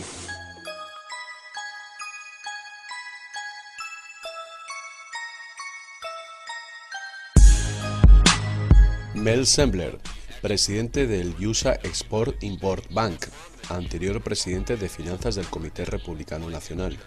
El banco USA Export-Import comercia entre empresas estadounidenses con problemas financieros y países extranjeros. Stephen Goldsmith, consejero jefe del presidente y el consejero sobre asuntos judíos en el interior para la administración Bush, anterior alcalde de la ciudad de Indianápolis e íntimo amigo del alcalde de Jerusalén, Ehud Olmert. Viaja frecuentemente a Israel como consejero en iniciativas de privatizaciones municipales.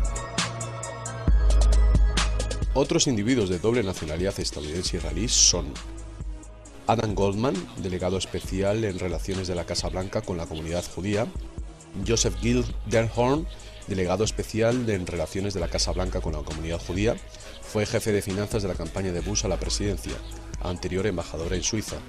Christopher Gersten, secretario ejecutivo de la Casa Blanca, anterior director de la Coalición Judía Republicana. Mark Weinberger, vicesecretario de Vivienda, Desarrollo Urbano y Asuntos Públicos. Samuel Bodman, vicesecretario de Comercio. Bonnie Cohen, subsecretario de Estado para las Gestiones Internas. Ruth Davis, directora del Instituto de Servicios Exteriores supervisado por Bonnie Cohen. El departamento se dedica al entrenamiento de funcionarios del Estado, incluso de los cuerpos de embajadas en el exterior. Daniel Kurzer, embajador en Israel. Cliff Sobel, embajador en Holanda. Stuart Bernstein, embajador en Dinamarca. Nancy Brinker, embajadora en Hungría. Frank Lavin, embajador en Singapur. Ron Weiser, embajador en Eslovaquia. Mel Sembler, embajador en Italia. Martin Silverstein, embajador en Uruguay. Lincoln Blomfield, vicesecretario de Estado para Asuntos Políticos Militares. Jay Lefkovich, asistente al presidente y director del Consejo para la Política Doméstica. Ken Merman, director político de la Casa Blanca. Brad Blakeman, director de gestiones de la Casa Blanca. Michael Chertoff fue director durante la era Bush del recién creado Ministerio Homeland Security. Anteriormente fue jefe de investigación criminal del Ministerio de Justicia, hasta julio del 2001. Chertoff fue el hombre encargado del procedimiento de las persecuciones y evidencias del primer atentado sobre una de las Torres Gemelas de Nueva York en 1993. Fue fiscal general del estado de Nueva Jersey. Su padre, Gershom Baruch Chertoff, era rabino. Sus tíos eran teólogos del Talmud. Su abuelo era un maestro famoso del Talmud de Nueva York. Su hermana fue presidenta del Hadassah, el ala feminista del Zohar, organización sionista de América. La familia Chertoff fue una de las fundadoras del Estado de Israel. Esta familia influye y controla la política desde Londres, Nueva York y Chicago. El poder que ejerció Chertoff en el control del ministerio responsable de la seguridad de Estados Unidos es asombroso. Su ministerio, el más grande del gobierno, controlaba a otras numerosas agencias como la TSA, Aduanas y Control de Fronteras, Inmigración, el Servicio Secreto, FEMA y los cientos de campos de concentración preparados por el FEMA, los guardacostas, el FBI y agencias de seguridad nuclear y cibernética. Chertoff tenía acceso al Ministerio de Justicia y al FBI. había colocado a elementos de la mafia judía en puestos estratégicos del gobierno. También es el autor de la ley Patriot Act, que creó el nuevo ministerio que él presidió durante unos años. Recordemos que la ley Patriot Act es en la práctica una ley marcial que anula la Constitución y los derechos humanos.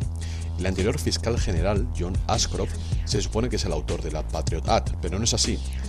Chertoff tiene acceso directo a todo el cuerpo policial en todo el país, porque desde la aprobación de la Patriot Act, cada comisaría debía tener un representante del Ministerio de Homeland Security. Este ciudadano de doble nacionalidad estadounidense e israelí es el hombre que hubiera estado en el control cuando se declarara la ley marcial contra el pueblo estadounidense.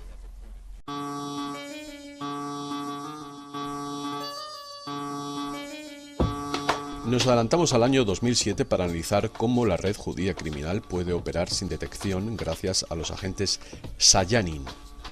Los judíos Sayanin viven fuera de Israel y proporcionan asistencia al Mossad israelí. Entre sus tareas se incluyen facilitar asistencia médica, dinero, logística, inteligencia, etc. Se estima que existen centenares de miles por todo el mundo. Los Sayanin se disfrazan de médicos, hombres de negocios, anfitriones, villanos o hasta de héroe del 11S. Si analizamos el tiroteo y asesinato en masa en la Universidad de Virginia Tech que hizo el asiático Seung-Hui Cho en abril de 2007, entenderemos muchas cosas. A las 7:15 de la mañana mató a 2 personas y el crimen fue inmediatamente comunicado a las autoridades. Pasaron 2 horas sin intervención policial alguna y 2 horas después Cho abrió fuego a docenas de personas en otra parte de la universidad. ¿Por qué el presidente de la universidad no suspendió las clases y ni siquiera avisó a los estudiantes? El presidente, Charles Steiger, un judío, guardó silencio durante 2 horas. Esto suena mucho al incidente de los empleados de la empresa Odigo, que recibieron avisos 2 horas antes de que las Torres Gemelas iban a ser atacadas, y solo se lo comunicaron a personal judío. 2 estudiantes presentes en el primer incidente de la mañana declararon que pudieron haber abatido a Cho si no fuese por las nuevas restricciones contra la posesión de armas de fuego recientemente creadas por el mismo presidente Steiger. Si investigamos las recientes leyes contra la posesión de armas, descubriremos a la red mafiosa judía instaurando las nuevas restricciones. Esto sin mencionar el hecho de que las estadísticas demuestran que las restricciones de posesión de armas de fuego aumentan y no disminuyen la delincuencia y la violencia. Todo esto nos lleva de vuelta al profesor de la Universidad de Virginia Tech, Liviu Librescu, un hombre de 76 años de edad y de unos 70 kilos de peso, que se supone inmovilizó al francotirador Cho. Según la versión oficial, Librescu fue capaz de detener a Cho y salvar las vidas de un aula de estudiantes. Así, nuestro héroe del día es nuevamente un judío, a pesar de que habían indicios obvios que apuntaron a la red judía criminal, como sucedió en el 11S.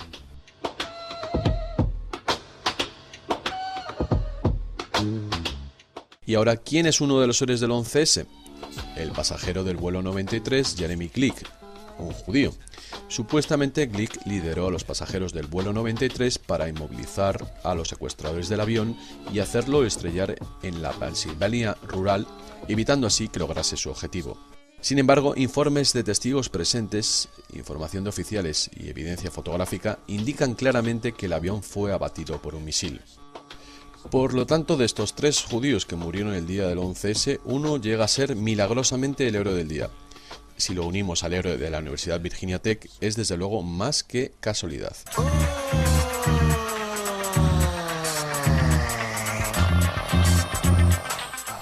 Los jueces Alvin Hellerstein, Michael McCase y el anterior vicefiscal general Michael Chertoff, ahora jefe del Ministerio Homeland Security, han obstruido durante 7 años las investigaciones y evidencias críticas que servirían para esclarecer los acontecimientos y la autoría del 11S. Inmediatamente después de los sucesos del 11S, mientras el país entero estaba de luto, y poco a poco la pena se convertía en ira y rabia hacia los villanos oficiales, los principales elementos involucrados en el ataque actuaban al unísono fuera de la vista de las cámaras para controlar las investigaciones y posibles descubrimientos. El grupo Painberg de Kenneth Painberg es uno de los 10 más importantes patrocinadores del Jerusalem Institute for Jewish Studies, el Instituto de Jerusalén para Estudios Judíos. El instituto es una organización sionista con base en Israel. Políticamente apoya, por ejemplo, la construcción ilegal de un muro de Zionist Apartheid a través de Palestina. La clientela del grupo Feinberg son principalmente corporaciones de seguros y reaseguros como Lloyd's of London. Estas son las corporaciones que perderían miles de millones de dólares si las víctimas y afectados por el 11S pudiesen denunciar a las líneas aéreas y autoridades por las negligencias y o complicidad en los acontecimientos. Kenneth Feinberg fue designado director especial de la Comisión de Investigación del 11S por el entonces fiscal general John Ashcroft. Las cumbres del G8 y del G20 sirven al mismo fin maquiavélico, mientras que las del Club Bilderberg son donde la élite decide de nuestro futuro. Ashcroft respaldaba lealmente a la mafia criminal judía y avalaba a grupos como Stand for Israel, un lobby que se dedica a promocionar relaciones especiales entre la corporación IAI, Industria Aeroespacial de Israel, y el Pentágono. IAI es el principal fabricante aeroespacial militar israelí. Ashcroft y Stand for Israel consiguieron recientemente el contrato para la IAI de la renovación de los sistemas de armamento de Corea del Sur. Kenneth Feinberg diseñó el fondo para la compensación de las víctimas del 11S. Se trata de un tesoro de unos 7.000 millones de dólares de los contribuyentes que serían repartidos entre las víctimas del ataque israelí del 11S. Como muchos cabezas de familia fallecieron, sus familiares y dependientes fueron obligados a elegir entre dos opciones: o una atractiva indemnización o años, incluso décadas, de litigios. Si hubieran optado por el proceso legal, había pocas posibilidades de poder ganar un juicio contra las líneas aéreas y las empresas de control aeroportuario, debido a la confiscación de evidencias clasificadas como secreto por el gobierno. Por lo tanto, el 97% de los familiares de las víctimas cedieron sus derechos a denunciar en el futuro las responsabilidades de las líneas aéreas, la empresa de seguridad y las autoridades por negligencia o complicidad en el 11S. Esto hizo posible que nunca saliese ningún detalle en ningún juicio por parte de familiares de las víctimas. Sin embargo, nuestros supuestos aliados israelíes que llevaron a cabo el 11S no se conformaron con un encubrimiento del 97%. Dos criminales judíos con vínculos íntimos con la red criminal israelí y con jueces y que pertenecieron a la misma sinagoga, el juez Alvin Hellerstein y el nuevo fiscal general Michael Mukasey, tomaron parte en ello. El juez Hellerstein tiene profundas y extensas conexiones con la red criminal judía y mantiene estrechas relaciones familiares en Israel. La esposa de Hellerstein fue vicepresidente superior y ahora es la tesorera de la organización neoyorquina Amit. Amit es una agencia de promoción y asistencia para la inmigración de judíos estadounidenses a Israel. El eslogan de la organización es "Construyendo el Estado de Israel, joven a joven". El juez Hellerstein, de 73 años de edad, es además socio del Centro Judío de Nueva York y antiguo presidente del Consejo Judío de Educación. Esto nos hace preguntarnos, en los casos del 11S en los que los principales acusados son la corporación israelí ICTS e individuos de la inteligencia militar israelí, ¿cómo es que Alvin Hellerstein fue designado el juez para el juicio? Y sobre todo, ¿quién le eligió? Hellerstein en público comentó acerca de esta pregunta: hay un beneficio extraordinario en la resolución de estos casos y en no permitir que a través de ellos detengamos la cicatrización de nuestras heridas del 11S. Asimismo, declaró en repetidas ocasiones que su única intención era la de resolver los casos cuanto antes. Acelerar el proceso legal implicaba eliminar todas las amenazas de una investigación por parte de los familiares de las víctimas, y esto en cambio significaba pagar indemnizaciones. Hasta hoy nadie ha podido presentar evidencias en un tribunal. Los familiares más inconformes con la indemnización sin juicio tuvieron que negociar con la mediadora especial del tribunal de Hellerstein, Sheila Birnbaum. Birnbaum es otra judía clave en este proceso. Es abogada de la firma israelí de abogados Skadim, una firma estadounidense que negocia en Israel. En su página web leemos: una de las firmas líder de abogados para negociar y generar capital fuera de Israel. Nuestros consejeros están especializados en la estructura legal, el entorno comercial y el sistema político de Israel. Varios de nuestros abogados pertenecen a los colegios de abogados de Nueva York y Tel Aviv y son bilingües en hebreo y en inglés. Todo esto demuestra que los personajes de las corporaciones y autoridades acusadas por el 11S son los mismos encargados de llevar a cabo el proceso legal. Más de 200 israelíes fueron arrestados por sospecha de conexiones con el 11S, pero ninguno ha sido juzgado. Todos estos hechos no pueden ser una mera casualidad.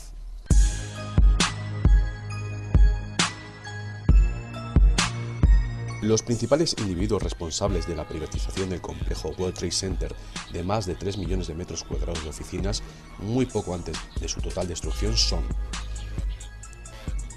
Larry Silverstein, anterior comando israelí; Frank Lowery, magnate de la inmobiliaria de centros comerciales Westfield; y Louis Eisenberg, anterior presidente del puerto de Nueva York, que autorizó la venta del complejo. Silverstein, Lowery y Eisenberg tienen puestos en organizaciones como la ADL, la Liga Antidifamación Judía, UJA, United Jewish Appel, organización sionista de caridad, y el Museo de Patrimonio Judío de Nueva York, un memorial al Holocausto judío.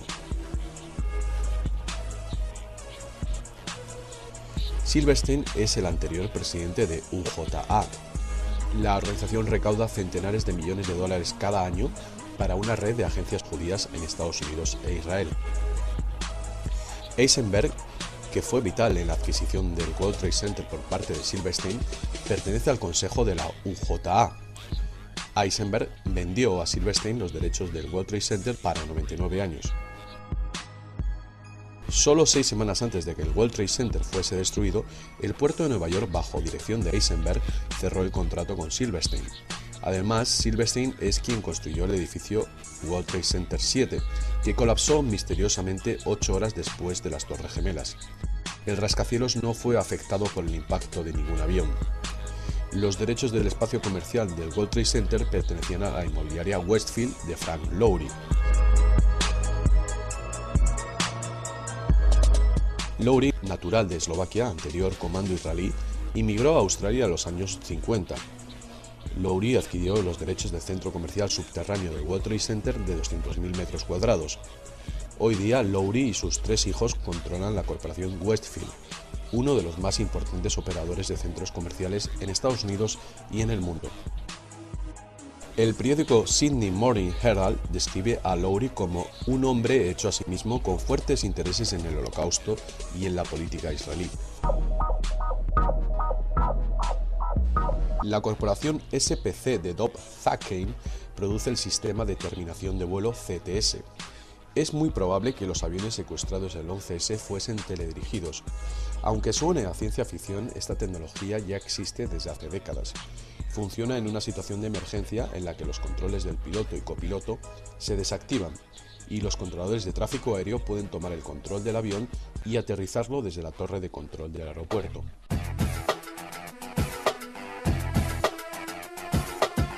Esta hipótesis sostiene que para asegurarse de que los aviones alcanzasen sus objetivos, en lugar de tener que depender de unos secuestradores suicidas, se habría empleado tecnología de control remoto. No es nuestra intención defender ni criticar esta hipótesis, sino presentarla para tu consideración.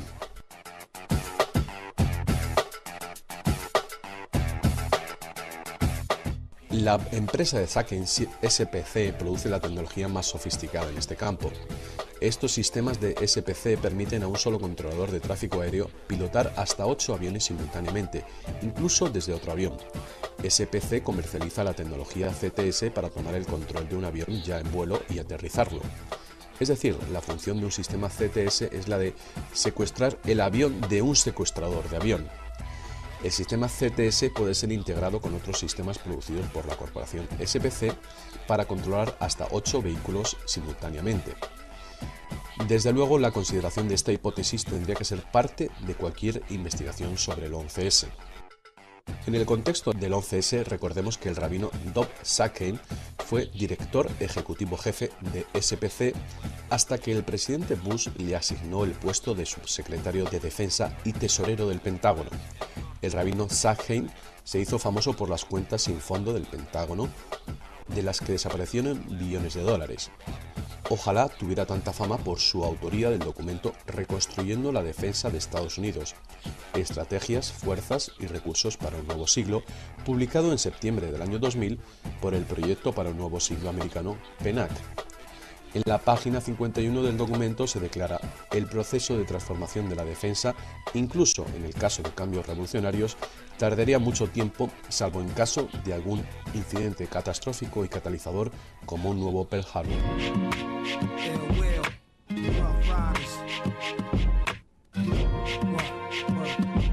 Larry Silverstein, un capo clave en la red criminal judía, ciudadano israelí y arrendatario del complejo World Trade Center, se embolsó $4.000 millones en indemnizaciones por pérdidas en el 11S. Esto debido a la clarividencia de Silverstein al haber contratado seguros extraordinarios para ataques terroristas pocas semanas antes del 11S. Pero las cosas huelen aún peor.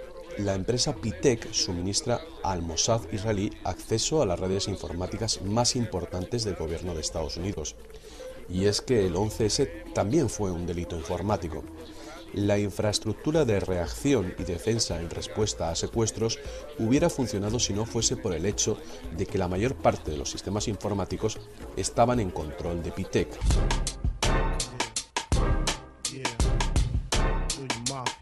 Pitek crea agujeros y enlaces entre sistemas de informáticos que pueden atrasar o suprimir información y o comandos de reacción en casos de emergencia. Recordemos además que se llevaban a cabo ensayos militares de aviones estrellándose contra edificios el mismo día del 11S. Otros ensayos que tuvieron lugar en el 11S incluían Operation Northern Vigilance, Operation Vigilant Guardian, Operation Northern Guardian y Operation Vigilant Warrior.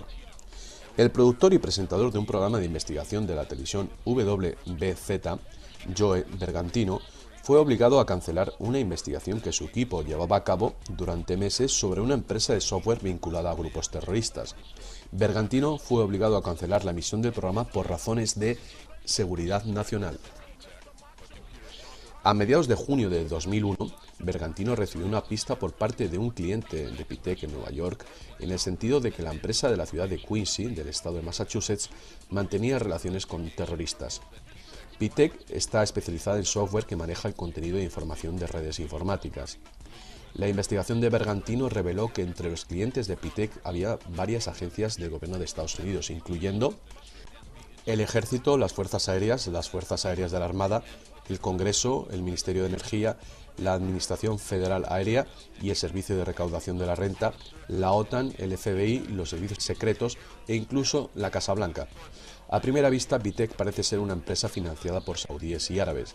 Además, según la versión oficial del 11S, los 19 secuestradores eran sauditas. Ambos casos se tratan de cortinas de humo. Recordemos la palabra sayanin, que significa confidente o ayudante judío. Otro criminal judío, Michael Goff, masón de la logia judía B'nai B'rith, abandonó su puesto en la firma de abogados Seder & Chandler, supuestamente para trabajar en marketing para alguna empresa de software árabe. Goff fue director de marketing en Pitek y dirigía todas las actividades de relaciones públicas de la corporación. Asimismo, trabajaba para la empresa especializada en sistemas de protección de software llamada Guardium. Guardium protegía todas las bases de datos de los sistemas de seguridad de todos los aeropuertos del noroeste estadounidense. Además, el principal cliente de Guardium es el Mossad israelí. Guardium es otra compañía de la red criminal judía. Las tres firmas que financian a Guardium son israelíes y todas están dirigidas por agentes del Mossad. La sede de Guardium está en la misma ciudad que el Mossad. Está claro que las tres firmas, Cedar Fund, Veritas y Stage One, son operaciones de financiación del Mossad. Empresas como Pitek son empresas sayanin, con dirección de agentes sayanin como Michael Goff. Goff colaboraba con el Mossad mientras negociaba con sus socios árabes en Pitek. ¿Por qué Goff abandonó su exitosa carrera en la prestigiosa firma Seder & Chandler de su ciudad natal para ir a trabajar a una nueva empresa árabe de software? La familia de Goff es muy influyente en la ciudad de Worcester, del estado de Massachusetts. Lo que está claro es que Goff es uno de los varios miles de elementos sayanin y que él fue repentinamente reclutado por el Mossad para el bien del pueblo judío y del Estado de Israel. Goff infectó las bases de datos de los sistemas de seguridad de los aeropuertos con gusanos y caballos de Troya. Tenía acceso a la puerta trasera de los sistemas de seguridad que no detectaron a ni uno solo de los secuestradores de los aviones del 11S. El padre de Goff y su abuelo Samuel eran los contables de la logia masónica número 600 de B'nai B'rith. Ambos eran masones de grado 32. Pero Pitek no fue la única empresa de software responsable del total colapso de los sistemas de comunicación ocurrido el 11 de septiembre. Para poder acaparar los sistemas de las fuerzas aéreas, de la aviación civil y de la NSA, hubiera sido necesario el acceso al llamado Super User Access, de los sistemas de seguridad estadounidenses. Una corporación capaz de conseguir el Super Access es Mitre, ya que participaba en el desarrollo del proyecto de seguridad del Pentágono denominado DARPA. Directores de Mitre también son empleados del banco JP Morgan. En la Comisión de Investigación Ciudadana, celebrada en septiembre de 2004, varios testimonios cuestionaban estos lazos entre Mitre y los sistemas de seguridad y defensa del noreste de Estados Unidos. La empresa Pitec estuvo localizada durante 2 años en el sótano del edificio Mitre. La tarea asignada a Pitec fue el desarrollo de un sistema de interoperabilidad entre la Autoridad de Aviación Civil, las FAA, y la Defensa Aérea de las Fuerzas Aéreas, NORAD, en caso de emergencia. Solo Pitec, en colaboración con Mitre, hubiera sido capaz de crear o aprovechar ventanas de oportunidad en los sistemas de seguridad y defensa. Mitre es una muy importante corporación de software militar presidida por el anterior jefe del Centro de Inteligencia, DCI, el doctor judío James Schlesinger, que fue designado para ese puesto por el también judío Henry Kissinger en 1973 y más tarde fue secretario de Defensa de Estados Unidos. Además, Schlesinger fue director de estudios estratégicos para la corporación RAND. La biografía de Schlesinger le describe como fiel a la Iglesia luterana. Sin embargo, nació en Nueva York en 1929 de padres judíos inmigrantes de Austria y Rusia. Schlesinger es 3 veces doctor por la Universidad de Harvard. Su padre fue contable de la sinagoga libre Stephen Wise y también era miembro de la Gran Logia Masónica del Estado de Nueva York.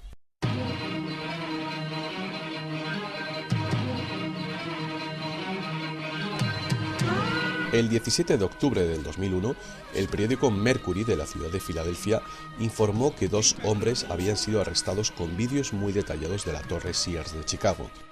Las autoridades describieron a los detenidos como medio orientales y levantaron sospechas a los operarios de un restaurante que les vieron con un camión descargando muebles y material sospechoso en la parte trasera del restaurante. Uno de los hombres detenidos fue identificado como Moshe Elmakias, de 30 años de edad. Según la policía, él había huido de la escena cuando llegaron los agentes. Según los testimonios del jefe del restaurante, el camión llevaba el letrero Moving Systems Incorporated. El otro arrestado se identificó como Ron Qatar, de 23 años, que ocupaba el vehículo mientras Elmakias se encontraba en el otro lado de la calle con la judía Ayelet Reisler, de 23 años. Reisler llevaba encima un pasaporte alemán a su nombre y una receta médica a nombre de otra persona. Elmakias declaró que no habían descargado los muebles y el material que se encontraba en la calle y que estaban en camino hacia una carga para un cliente. Pero Elmakias no fue capaz de proporcionar a la policía ni la dirección del cliente ni su número de teléfono. Al examinar el vehículo que conducía Elmakias, el agente de policía descubrió varias anomalías. El camión fue requisado por la policía como no apto para la circulación. Se encontraba medio lleno de muebles. El agente de policía Gerald Schwartz encontró una cámara de vídeo entre los muebles. Otro agente, David McCann, visualizó la cinta y descubrió varias imágenes aéreas y muy detalladas de la Torre Sears de Chicago. Los 3 sospechosos fueron interrogados por el FBI y entregados al INS, Servicio de Inmigración. Ambos hombres resultaron ser israelíes y fueron liberados. Por casualidad, los famosos bailarines israelíes del 11S también trabajaban para una empresa de mudanzas, Urban Moving Systems. ¿Es posible que el avión que se estrelló en la Pensilvania rural tenía como objetivo las Torres Sears de Chicago? El avión iba rumbo a Chicago cuando cambió de dirección hacia el estado de Ohio. Operaciones de terrorismo de estado de bandera falsa del Mossad existen en varios países. Lo siguiente es solo un ejemplo, aparte del 11S, como varios otros que hemos desvelado hasta ahora. Como informó el periódico mexicano La Voz de Aztlán, 2 supuestos fotógrafos de prensa fueron detenidos dentro del Congreso de México el 10 de octubre de 2001, uno de los cuales había sido agente del Mossad. Entre ambos hombres llevaban 2 pistolas, 9 granadas, explosivos, 3 detonadores y 58 balas de munición. Sin embargo, fueron rápidamente liberados debido a intensas presiones por parte de la embajada israelí. El artículo informó: Creemos que los dos detenidos son terroristas sionistas que iban a volar el Congreso de México. La segunda fase de la operación fue la de movilizar a la prensa mexicana y la estadounidense para echar la culpa a Osama Bin Laden y que así México también declarase la guerra a Afganistán y enviara tropas y petróleo para combatir el terrorismo islámico. Como publicó La Voz de Aztlán de Los Ángeles, California, el general del Ejército de México, Rafael Marcial Macedo de la Concha, ex jefe de la Procuraduría General de México, Ministerio de Justicia, liberó a un coronel retirado del ejército israelí, Salvador Gerson Smeke, y a un agente del Mossad, Saur Ben Zvi. Esta mañana La Voz de Aztlán se entrevistó por teléfono con la secretaria de prensa del Congreso mexicano, licenciada Adriana López. La secretaria informó de la detención de ambos agentes del Mossad en el Congreso con las armas y explosivos. Afirmó que habían entrado por la puerta principal del Palacio Legislativo de San Lázaro. Declaró que burlaron los sistemas de control aprovechando un incidente que ocurrió a las 17 horas cuando un contingente del sindicato azucarero entraba en masa al edificio, pasando por los detectores de metales y explosivos. Ambos israelíes entraron al despacho de la presidenta del Congreso, Beatriz Paredes, aparentando ser fotógrafos de prensa. Enseguida, uno de los sindicalistas azucareros observaron que se comportaban de manera extraña e hicieron sonar la alarma. Se descubrió que ambos eran israelíes y terroristas. Los mismos sindicalistas detuvieron a los terroristas hasta que el personal de seguridad se encargaron de ellos. El jefe de seguridad del Congreso, Salvador Alarcón, verificó que tenían en su posesión 9 granadas, dinamita, detonadores, cableado y 2 pistolas automáticas. La secretaria de prensa del Congreso, Adriana López, declaró que según la Procuraduría General de la República, los arrestados trabajaban para una firma privada de seguridad y que ambos tenían permisos de armas de fuego. Esto luego se comprobó como falso y ninguno de los dos tenía relación con ninguna agencia de seguridad. Añadió que la Procuraduría General de la República había liberado al coronel israelí retirado bajo la razón de que tenía permiso para llevar armas. También pusieron en libertad al inmigrante ilegal israelí con una fianza de $4.000 y su expediente fue trasladado a las autoridades de inmigración. La secretaria de prensa Adriana López se sorprendió al escuchar en La Voz de Aztlán que habían liberado a los 2 israelíes.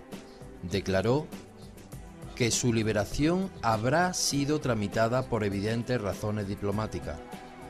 La Voz de Aztlán descubrió que se celebró una reunión extraordinaria para la liberación de los israelíes entre el secretario de Relaciones Exteriores de México, Jorge Jutman, el general Rafael Marcial Macedo de la Concha y un enviado del primer ministro israelí Ariel Sharon, que viajó a México para la reunión. Gila Engelhardt, portavoz de la embajada israelí, mantuvo silencio durante horas. Lo que pasó en aquella reunión nadie lo sabe. Para los ciudadanos mexicanos, la liberación de los terroristas fue escandalosa. Portar armas en el Congreso es ilegal, teniendo permiso de llevar armas o no. Todo México sospechaba lo peor. ¿Qué está pasando? El secretario del Exterior, Jorge Jutman, tiene importantes conexiones sionistas y él mismo es descendiente de judíos. El general Macedo de la Concha es intermediario comercial veterano del complejo militar industrial estadounidense. ¿Algunas de estas relaciones podrían tener algo que ver con la liberación de los 2 sionistas?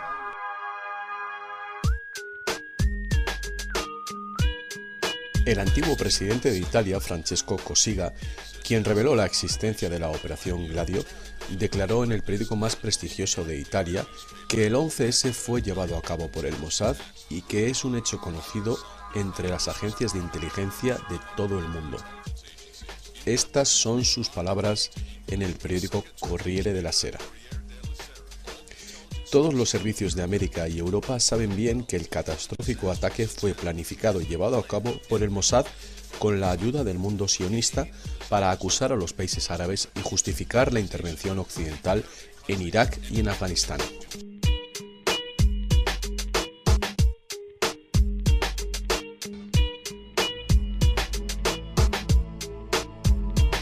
La primera transcripción de Los eslabones perdidos del 11S era de más de 5 horas de duración. Debido a límites de tiempo, muchos individuos claves relacionados con el 11S no pudimos incluirlos en el vídeo. Aquí ofrecemos unas piezas de información que puedes investigar con más detalle. Es posible que los productores de este vídeo produzcan otro en el que aparecerían. Os animamos a todos y a cada uno de vosotros a hacer vuestra propia investigación.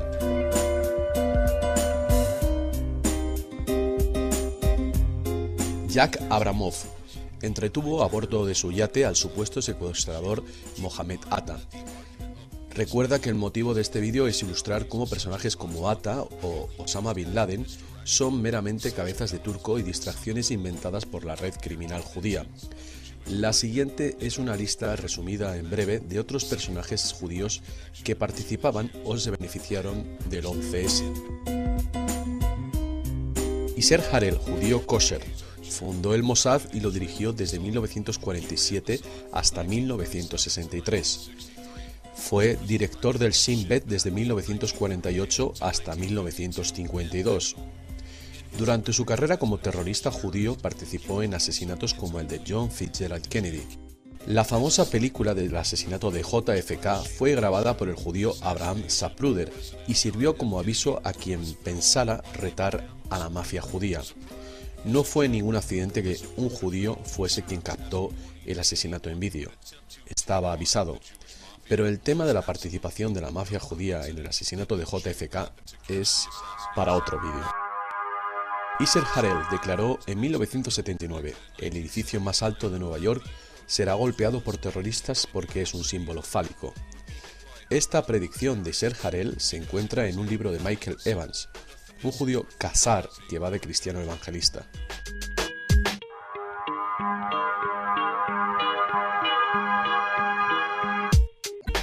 Cuando periodistas le preguntaron a Benjamín Netanyahu inmediatamente después de los ataques del 11S qué significaba ese ataque para las relaciones entre Estados Unidos e Israel, el actual primer ministro de Israel respondió: es algo muy bueno. También escribió un libro, Terrorismo, ¿cómo puede ganar Occidente? Fue durante el mandato de este primer ministro en el que el documento Plain Break o ACB-DOC fue presentado para romper los acuerdos de paz entre Israel y otros países. Benjamin Chertoff, el primo de Michael Chertoff, este personaje del crimen judío, es el responsable de escribir el más engañoso y más propagado artículo para deslegitimar las incontables fuentes de información de la versión no oficial sobre el 11S. ¿Te has preguntado alguna vez por qué ninguno de los vídeos sobre la versión no oficial del 11S menciona a la red criminal judía? Quisiéramos sugerir que, además de cuestionar las distintas teorías de conspiración, también cuestionemos a las personas que las originen. Todos los hechos relacionados con judíos presentados en este vídeo están disponibles para su verificación y deberían ser significativos para ser incluidos en los demás vídeos sobre el 11S. Ronald Lauder, un sayanín clave, magnate de la corporación Estée Lauder, fundó en Erchilla, Israel, la Escuela Lauder para Gobierno, Diplomacia y Estrategias. También es presidente del Fondo Nacional Judío. Fue jefe de la Comisión para la Privatización del gobernador de Nueva York, George Pataki. Lauder fue el principal protagonista en la privatización del complejo World Trade Center, que era propiedad pública de la Autoridad Portuaria de Nueva York. También impulsó la privatización de la base aérea Stewart, donde por casualidad convergieron los trayectos de los dos aviones que impactaron en las Torres Gemelas. Parece ser que Lauder tuvo un importante rol en la preparación del terreno para el 11S.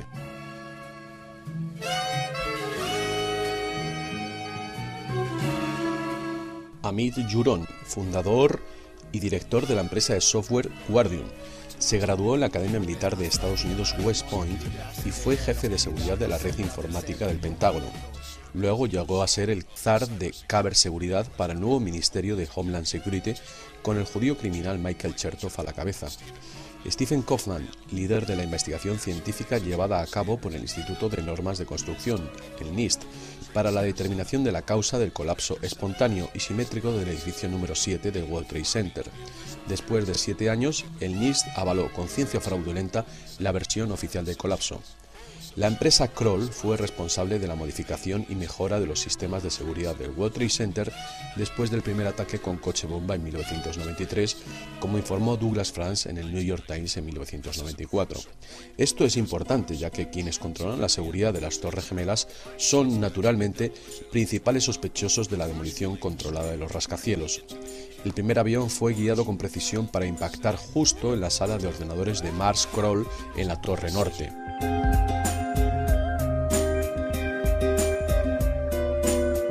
IAI, principal empresa sospechosa de la venta ilegal de los sistemas de secuestro de secuestradores o FTS. IAI está presidida por Sharon Juron y Jerome Hauer. El anterior jefe de contraterrorismo del FBI, John O'Neill, asumió el puesto de jefe de seguridad del complejo World Trade Center el mismo día del 11S y murió en el ataque. O'Neill fue designado para el puesto por el director de Kroll, Jerome Hauer. Kroll fue responsable de seguridad del World Trade Center desde 1993 hasta el 11S. Antes de trabajar para Kroll, Hauer, un judío, fue director de la oficina de emergencias del alcalde de Nueva York, Rudy Giuliani. Hauer fue clave en la ubicación del centro de comando de emergencias en el edificio World Trade Center 7 de Larry Silverstein, la torre que se desplomó a las 5:20 de la tarde del 11S. El propio testimonio de Larry Silverstein y evidencias físicas sugieren imperativamente que World Trade Center 7 fue demolido con explosivos y el agente incendiario Termite. ¿Dónde estaban las agencias de inteligencia de Estados Unidos antes, durante y después del 11S? Varios agentes, analistas y empleados de las agencias investigativas de Estados Unidos han salido del armario ya para alertar sobre las mentiras del 11S. Ya veremos si el FBI o la CIA u otros cuerpos son capaces de purgar de sus filas a la red criminal judía. Debemos primero saber quiénes controlan estos cuerpos para poder entender su ausencia de lealtad a Estados Unidos. Dada la ineptitud descarada tanto del FBI como de la CIA para controlar la red criminal judía, está bastante claro quiénes controlan por lo menos estos dos cuerpos del gobierno de Estados Unidos. ¿Pero qué hay de la NSA? El 4 de noviembre de 1952, el 34º presidente de Estados Unidos, Harry Truman, formó la NSA. El mandato de la NSA es el de proteger y asegurar la Constitución de Estados Unidos contra todo enemigo, extranjero o doméstico. Agentes de la NSA pueden legalmente violar las leyes del país siempre con tal de que sea con el objeto del mandato de proteger la Constitución. Hey, option, hoch. En cuanto a organizaciones secretas como la NSA, nunca se sabe exactamente cuáles son sus objetivos de verdad, sobre todo si están controladas en parte o en su totalidad por elementos enemigos de Estados Unidos. Como observadores desde fuera podemos analizar las evidencias superficiales y llegar a conclusiones para justificar profundas investigaciones internas. El 16 de junio de 2006, Christopher Bolin, de la agencia de noticias American Free Press, reveló que la NSA contrató a la empresa RSA el suministro de software de codificación de textos para la propia agencia. El nombre de la empresa de software RSA proviene de los apellidos de los tres fundadores de la firma, Ronald L. Rives, Adi Shamir y Leonard Adelman. Adi Shamir es ciudadano israelí, profesor del Instituto Weizmann, una institución científica con estrechos lazos con el establishment militar israelí. El 3 de agosto de 2006, en la página salon.com, el periodista Sidney Blumenthal informó que la NSA compartía tecnología con Israel para espiar a Siria e Irán y controlar así el tráfico de armas a Hezbollah.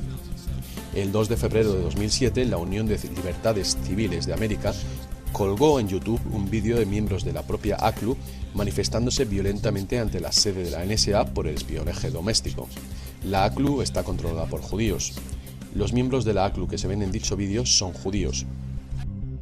No assurance today, and they will have no assurance tomorrow without an injunction that their phone calls and emails are safe from the prying eyes of the NSA.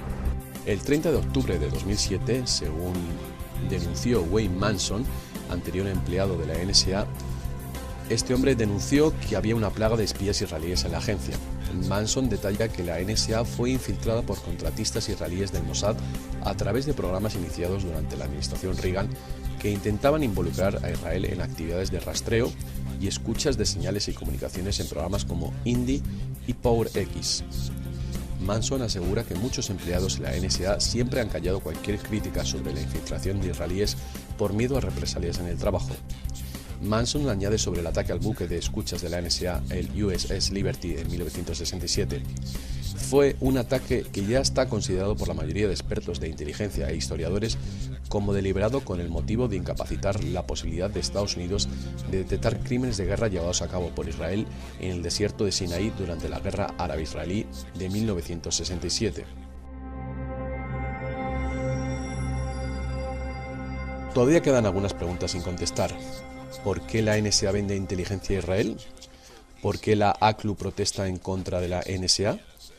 ¿Por qué la NSA sigue haciendo negocios con Israel cuando ya se sabe que el USS Liberty, un buque de la NSA, fue atacado intencionalmente por Israel? Y por último, ¿por qué Israel querría infiltrarse en la NSA si se supone que Estados Unidos e Israel tienen una relación tan mutua como amistosa? Who are you guys? If the intelligence world was a family, think of us as the uncle no one ever talks of. Además de las gracias que mencionamos al principio del vídeo, agradecemos especialmente al Cuerpo de Policía de Nueva Jersey, de Nueva York y de Chicago.